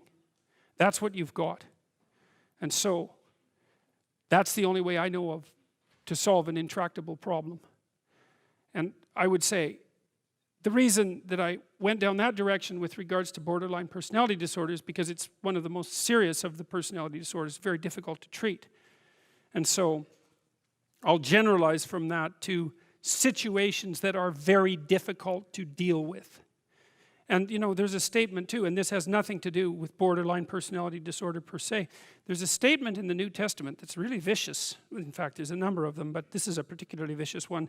And that is, don't cast pearls before swine. And what that means is, if you're trying to help and it doesn't work, then stop helping. It's not helping, right? It may be just wasting your time. It might be making things worse. You know, if you're offering something and it's not taken, then perhaps you should be offering it somewhere else. And sometimes, if you offer a hand and the person won't take it, you have to stop offering the hand. And then what you do is you go off and you have your life. And sometimes that means in people's lives, for example, that they have to leave their family members behind. There's a scene in the New Testament, this is another very harsh scene, where Christ is walking down the road with his disciples. I hope I've got this story right, but I've got it essentially right. And his mother calls to him and says, I believe that he's supposed to come back to the home because his uncle has died and that there's going to be a funeral. And he turns to his mother and says something like, let the dead bury their dead. I'm about my Father's business. It's something like that. And you read that and you think, that should have been edited out. No, but it shouldn't have been edited out, because it's exactly right, because sometimes the thing you do is walk away because there's no other solution. And if you are trapped in pathological relationships and you see no way out of them, if someone who is sinking has their hands around your neck and is pulling you down, you're not obligated to drown with them. You know, there's a rule too if you're a lifeguard. You know, some of you have had lifeguard training. How do you approach someone who's drowning and panicking in the water? Feet out, right, like this. It's like, I'll save you, but that doesn't mean you get to drown me while I'm doing it. And if it's you drown or both of us drown, it's you drown. And that's wisdom. That's not cruelty, right? So, Thank you. Yeah.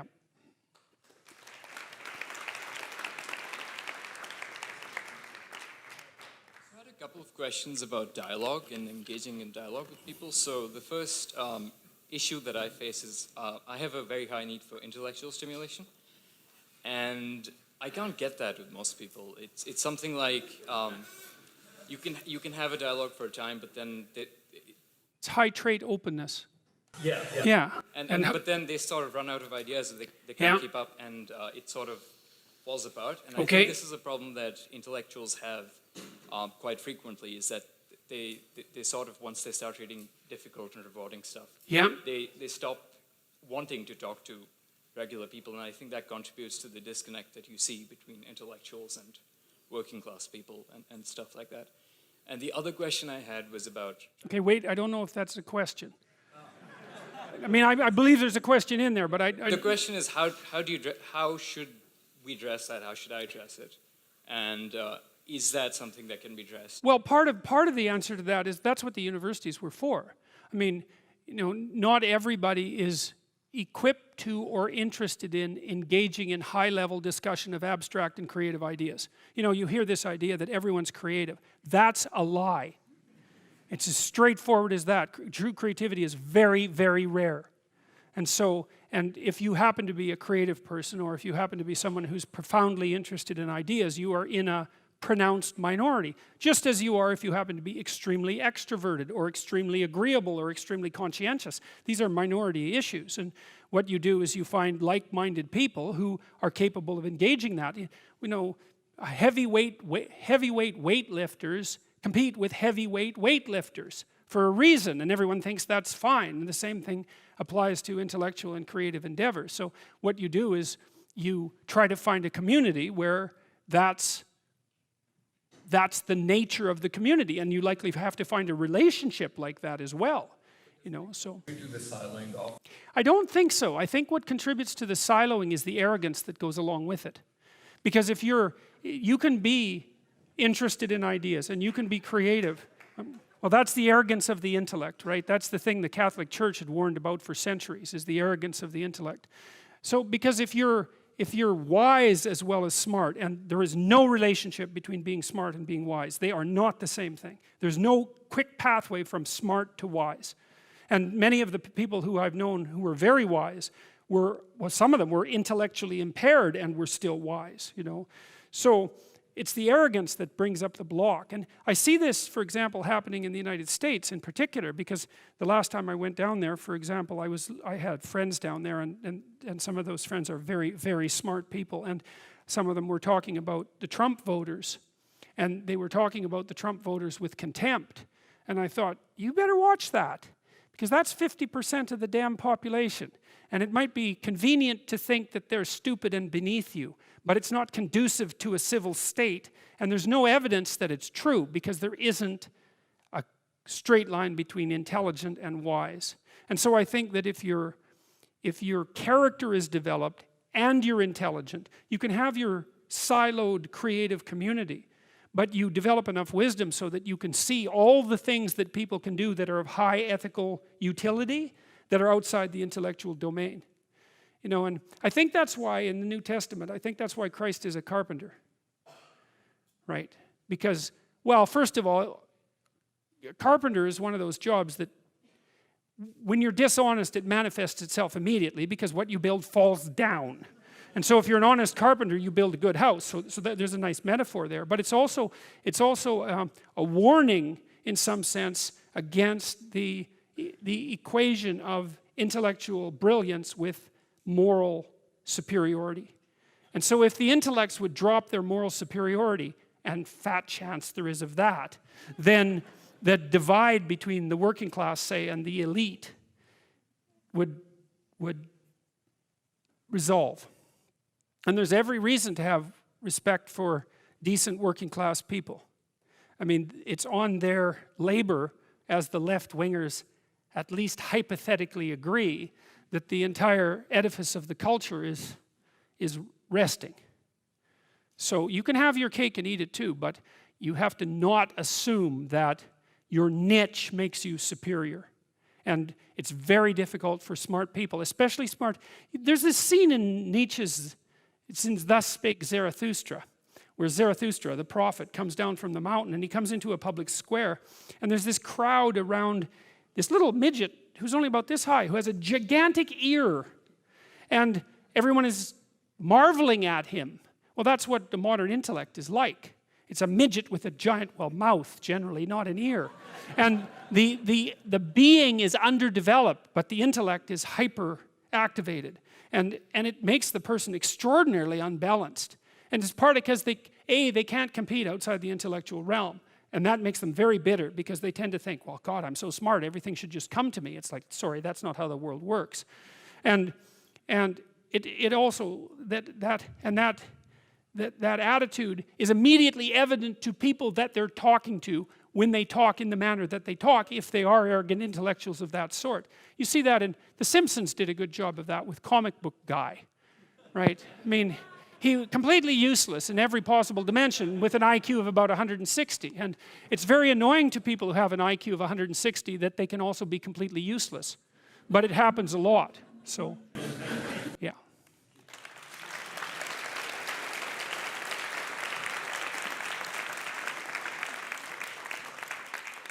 Hi, Dr. Peterson. Long time no see. How are you doing? Good, thanks. So I was at first going to ask about your thoughts on a very popular TV show, Rick and Morty. You know, someone just recommended that to me, and they said they thought I would find it funny, and that makes me nervous because I like The Simpsons and I like the Trailer Park Boys. I really like the Trailer Park Boys. And so someone said, I know it's so sad, you know, but they said that I would like Rick and Morty, so I'm kind of afraid to even watch it. It does have a nihilistic theme to it, I would say. So which is quite telling of the young population, which they fall in love with it. Everyone's talking about it. So. Okay, well, I'll definitely watch it because I've been looking for something to watch when I'm brain dead at night. So.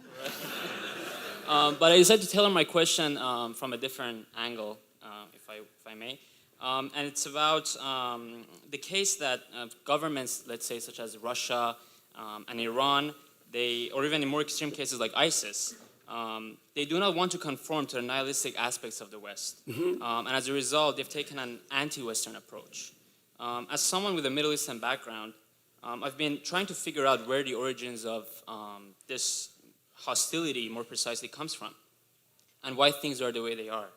I recently found out that certain key Iranian philosophers and political activists who were partially intellectually responsible for the 1979 Iranian Revolution were highly influenced by the anti-Western Heideggerian philosophy. And this is partially why they believe that an Islamic state would be a necessary counterposition to the nihilistic Western thought. I know that you're also familiar with Alexander Dugin, Putin's advisor.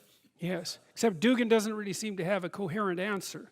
He says that an answer like that is necessary and that hypothetically it's something that Russia might be able to offer, but the details seem to me somewhat obscure. I mean, the Russians are doing what Solzhenitsyn suggested and returning to Orthodox Christianity, although Russia is corrupt enough so that it's very difficult to tell from the outside if that's mere collusion between a corrupt church and a corrupt state or if there's something genuine going on there.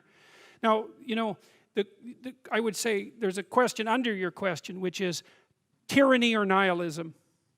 Well, that's a good question, man. That's a good question.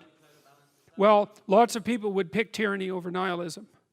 And so if that's the only choice that people are offered, then, and I also think that tyranny is stronger than nihilism. Because what are you going to do, organize nihilists? Hardly. Well, look at what happened to, what was that thing in Central Park? You know, against the 1%. Jesus, I mean, what a dismal affair that was.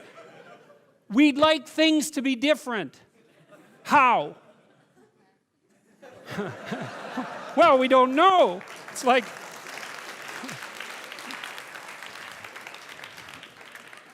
So, you know, you can just run over that. If you're tyrannical and organized, you can just run over that like there's nothing there at all.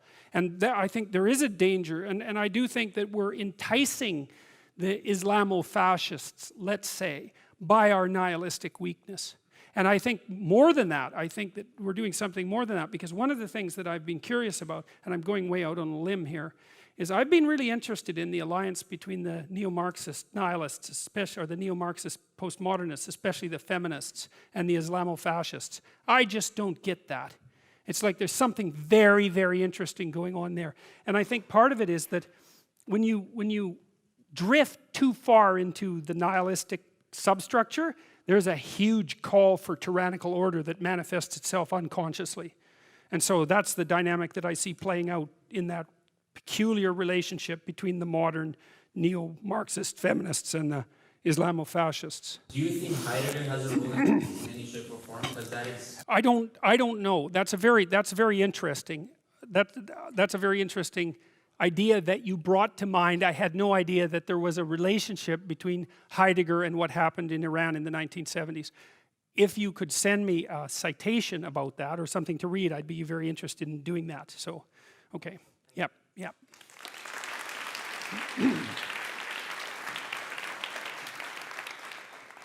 Congratulations, citizen.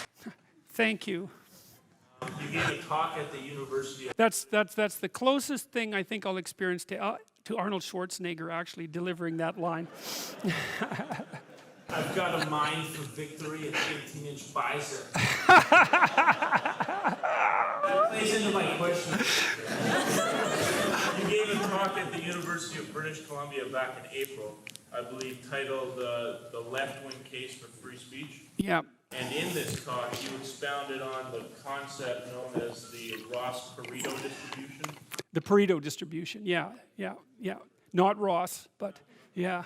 Well, whereby, I guess, the square root of the number of people involved in some sort of productive endeavor, Do half the work. yeah, would result in half the productive. Oh, it's a nasty law, yeah. It was also known as Price's Law. Yeah. Let's say 400, 500 people in this Yeah. room right now, and we've all cleaned up our rooms. Yeah. We've all sorted ourselves out. Yeah, great. But what you're saying is that if you say that this Pareto distribution approximates a natural law, like something Yeah. we all understand, like the force of gravity, Yeah. and there's no escaping the influence of gravity. Yeah. That means that there's only 20 people in this room, okay, so who are going to be, I guess, candidates for accomplishing, I guess, the goal of being the next Jordan Peterson. Hopefully there's fewer of them than that.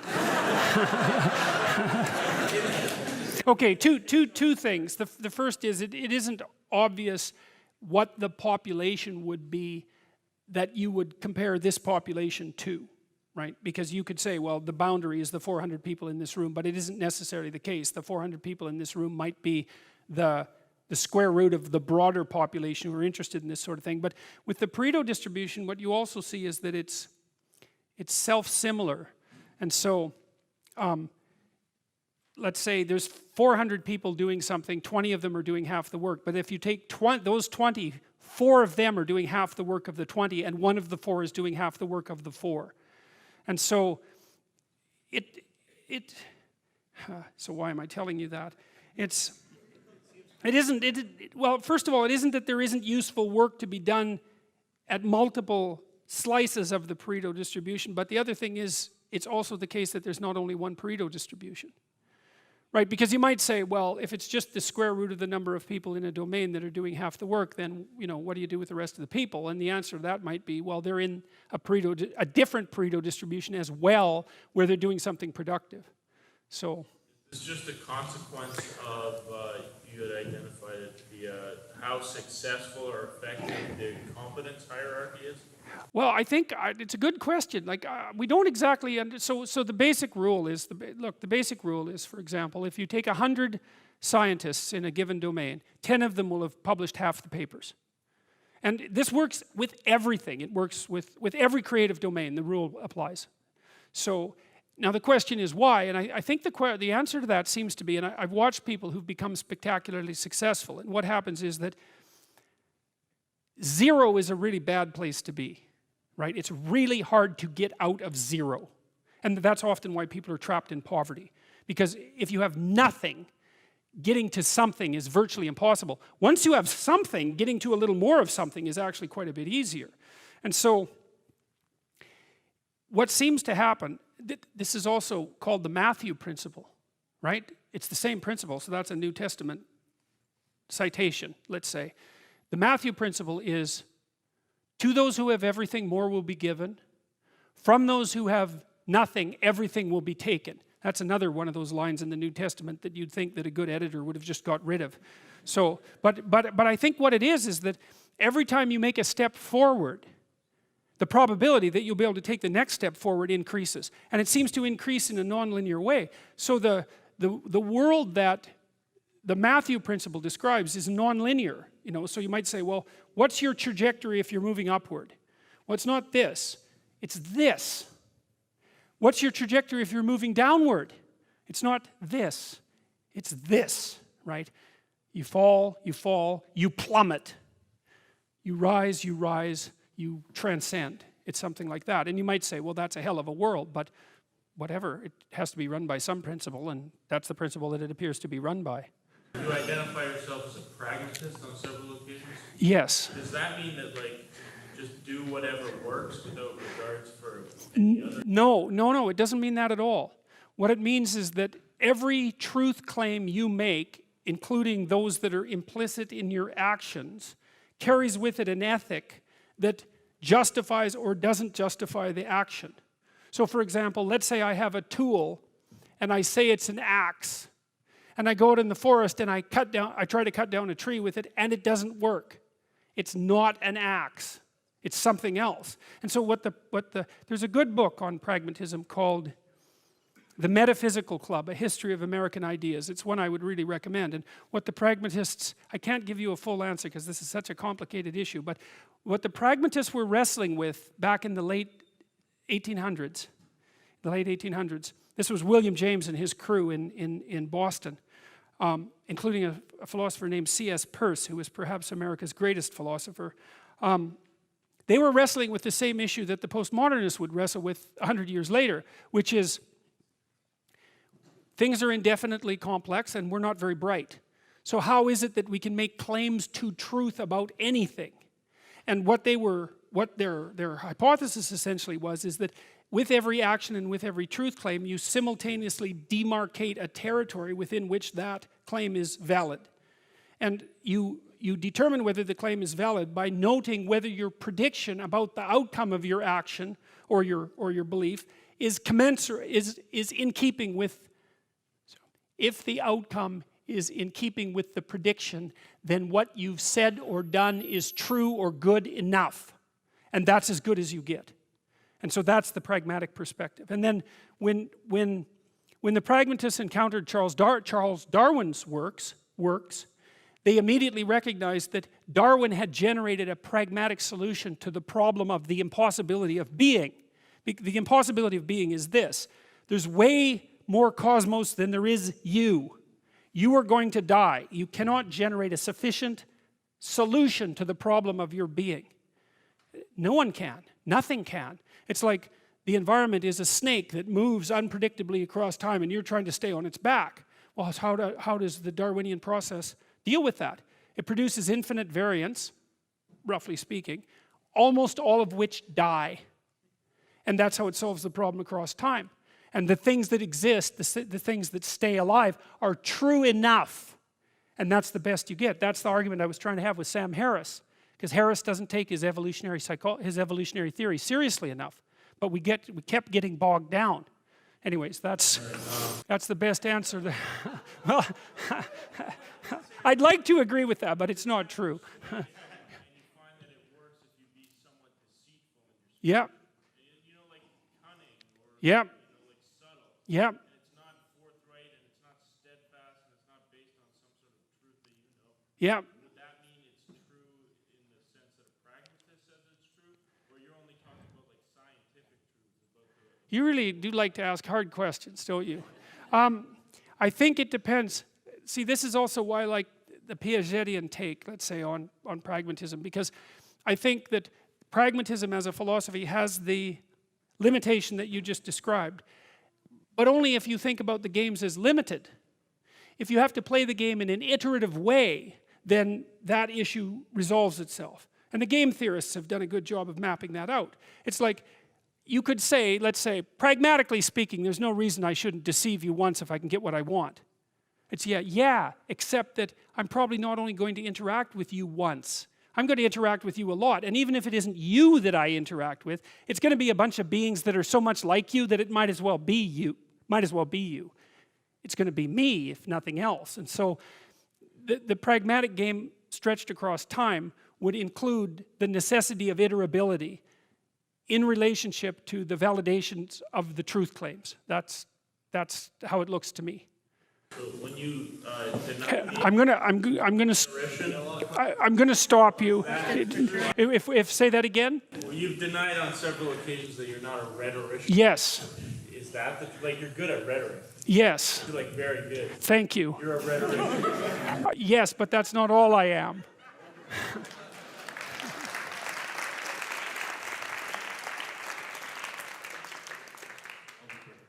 So this is on behalf of somebody. Dr. Peterson, having listened to your expositions on the mythological evolution and amalgamation of religion, and keeping in mind your working definitions of belief and truth, and despite the obvious reasons for somebody of your background to identify most with Christianity, my understanding is that you believe Christianity to be the most complete and articulated form of many of the metaphysical ideas that preceded it and led up to that. Keeping that in mind, would it also be accurate to therefore say that you're not only a believer in Christianity, but also, if to a lesser degree, also a believer in Marduk, in the ancient Egyptian gods and the subsequent gods that you've spoken of here that led up and contributed to the form of Christianity that you're discussing and that you identify with? Okay, I got to take that one apart a little bit. I'm bounded in my judgment with regards to Christianity by my ignorance. I'm no student of Hinduism. So I can't make the claim forthrightly that there's something intrinsically superior to the Judeo-Christian tradition, because I don't know enough to make that claim. The claim I can make is that there's something that's dreadfully right about the core elements of the Judeo-Christian tradition. And I've seen analogs to that. Like one of the things I'd like to do, for example, is to do a short series on the Tao Te Ching, because that is one remarkable document. Once you know, especially, you might want to read it. You can go online and read it. It's very short. Tao Te Ching, Taoteaching. And it's the fundamental text of Taoism. And once you know that the world of being is made of chaos and order, and you know that that's represented by the yin and the yang, all of a sudden you can understand the Tao Te Ching. And it's brilliantly simple and straightforward in its exposition. But it also seems to me to be entirely commensurate with the line of let's call it logic. It's more like the mode of description of being that's encapsulated in these stories. Now, with regards to being a believer, people ask me all the time two things, do you believe in God, and are you a Christian? And the answer to that, both of those, is actually, there's two answers. One is, what the hell makes you think it's any of your business? That's the first answer. And the second is, why do you think that you mean the same thing with those questions that I would mean with my answer? So, because it's such a funny thing, because I've spent like and this is no accusation with regards to your questions in the least, I think it's more about trying to track the development of these ideas and, the residual truth and psychological significance of all these other traditions that seem... Well, I've been floored by other mythological structures. Like when I first understood, or thought I understood, the meaning of the Mesopotamian creation myth, I've never recovered from that, I would say. And the same thing is true of the investigations I did into the Egyptian myths of Horus and Isis and Osiris and Set. It's just, they're so relevant. I mean, they're so unbelievably relevant. And how to see, this is a problem that none of us really know how to solve. It's like there are sources of wisdom all over the world, let's say. And they need to be made commensurate with one another, which isn't to say that they need to be turned into a fast food mall. That's like multiculturalism, right? It's like all the food of the world served in the most terrible possible manner, all in one place. It's something like that. And you don't want to do that with comparative religion. It's just water everything down and say, well, it's all nice. It's like, no, it is not nice. Yeah, or that it's all the same, because it's not all the same. So the job of communicating between those domains of wisdom is really continuing, right? It's been a problem ever since the beginning of civilization, but it's continuing. And I would say the psychoanalyst, Jung in particular, took huge steps in the direction of doing that in an extraordinarily positive way, and not a simple-minded way at all, and not just hand-waving that, oh, well, it's everyone has won and all shall have prizes. Not that. So, yeah.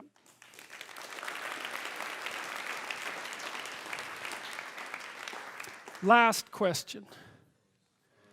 Actually, it's kind of in the same vein, but it's in regards to another kind of mythology. So in terms of, I guess, Carl Jung's own mythos, sorry, I'm extremely tall, but a lot of I actually found some kind of archetypes, like, for example, in my own life, but also I've noticed in European life. So, for example, in regards to Odin and Norse mythology, with Carl Jung's essay, I've only been able to actually skim it because I've been like trying to find something, like, because it felt like there's always this kind of psyche that was almost underneath, I guess, Western civilization.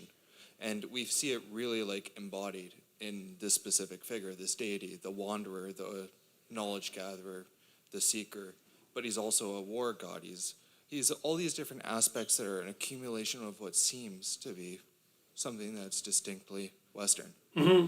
And I feel this is like almost like the symbol in a way. Of course, it's not always positive. Well, there seems to be something maybe there seems to be something. I do think that the idea of the individual has been articulated most fully in the West. I don't think that's a contentious claim, actually. That doesn't mean that the latent structures from which that idea might emerge weren't also many other places simultaneously. And the other thing, let's say from a biological perspective, is that we're only talking about differences of a few hundred years in terms of the manifestation of these ideas, right? From an evolutionary perspective, it's instantaneous. It's like, well, a new idea has to arise somewhere, so it's going to be somewhere first. But it's spreading. I mean, Christianity, for example, spread so rapidly that it's absolutely beyond belief. And it's actually spreading more rapidly in China now than it did in ancient Rome. So, well, in regards to that, it's also been seen like almost in the wake of a dying Christianity, I've noticed that like there's been a tendency to go towards, I guess, paganism, right? Yes. I understand that like some people laugh it off. Yes. You have Wicca, which was mainly a manifestation of Aleister Crowley and his works, which were then pended off to whoever actually made the actual ideology. And then next thing you know, we're finding something almost more stable in, I guess, Norse mythology. And it seems like it's acting almost as a pendulum swing from something that... Well, people are, like, the thing is when one mythological structure collapses, it's going to collapse into another mythological structure or another set of mythological structures. And because you can't get out of the mythological structures. There's no possible way of doing that. And so I wouldn't say necessarily that the fact that other belief systems emerge in the aftermath of the collapse of the overarching belief system, I don't think that that's necessarily a bad idea. I think that it has its attendant dangers. And so I should stop because I'm starting to get tired and I'm not going to be able to formulate any clearer answers than that. And it's also 10 o'clock, so we also do have to stop. So thank you. Oh, yes. There is an unofficial meetup and discussion group at Hemingway's Restaurant, 2nd floor, 142 Cumberland Street. Just say you're with the Jordan Peterson discussion group. Yes, everyone is invited. If you say you're with the Jordan Peterson discussion group, please don't misbehave too badly.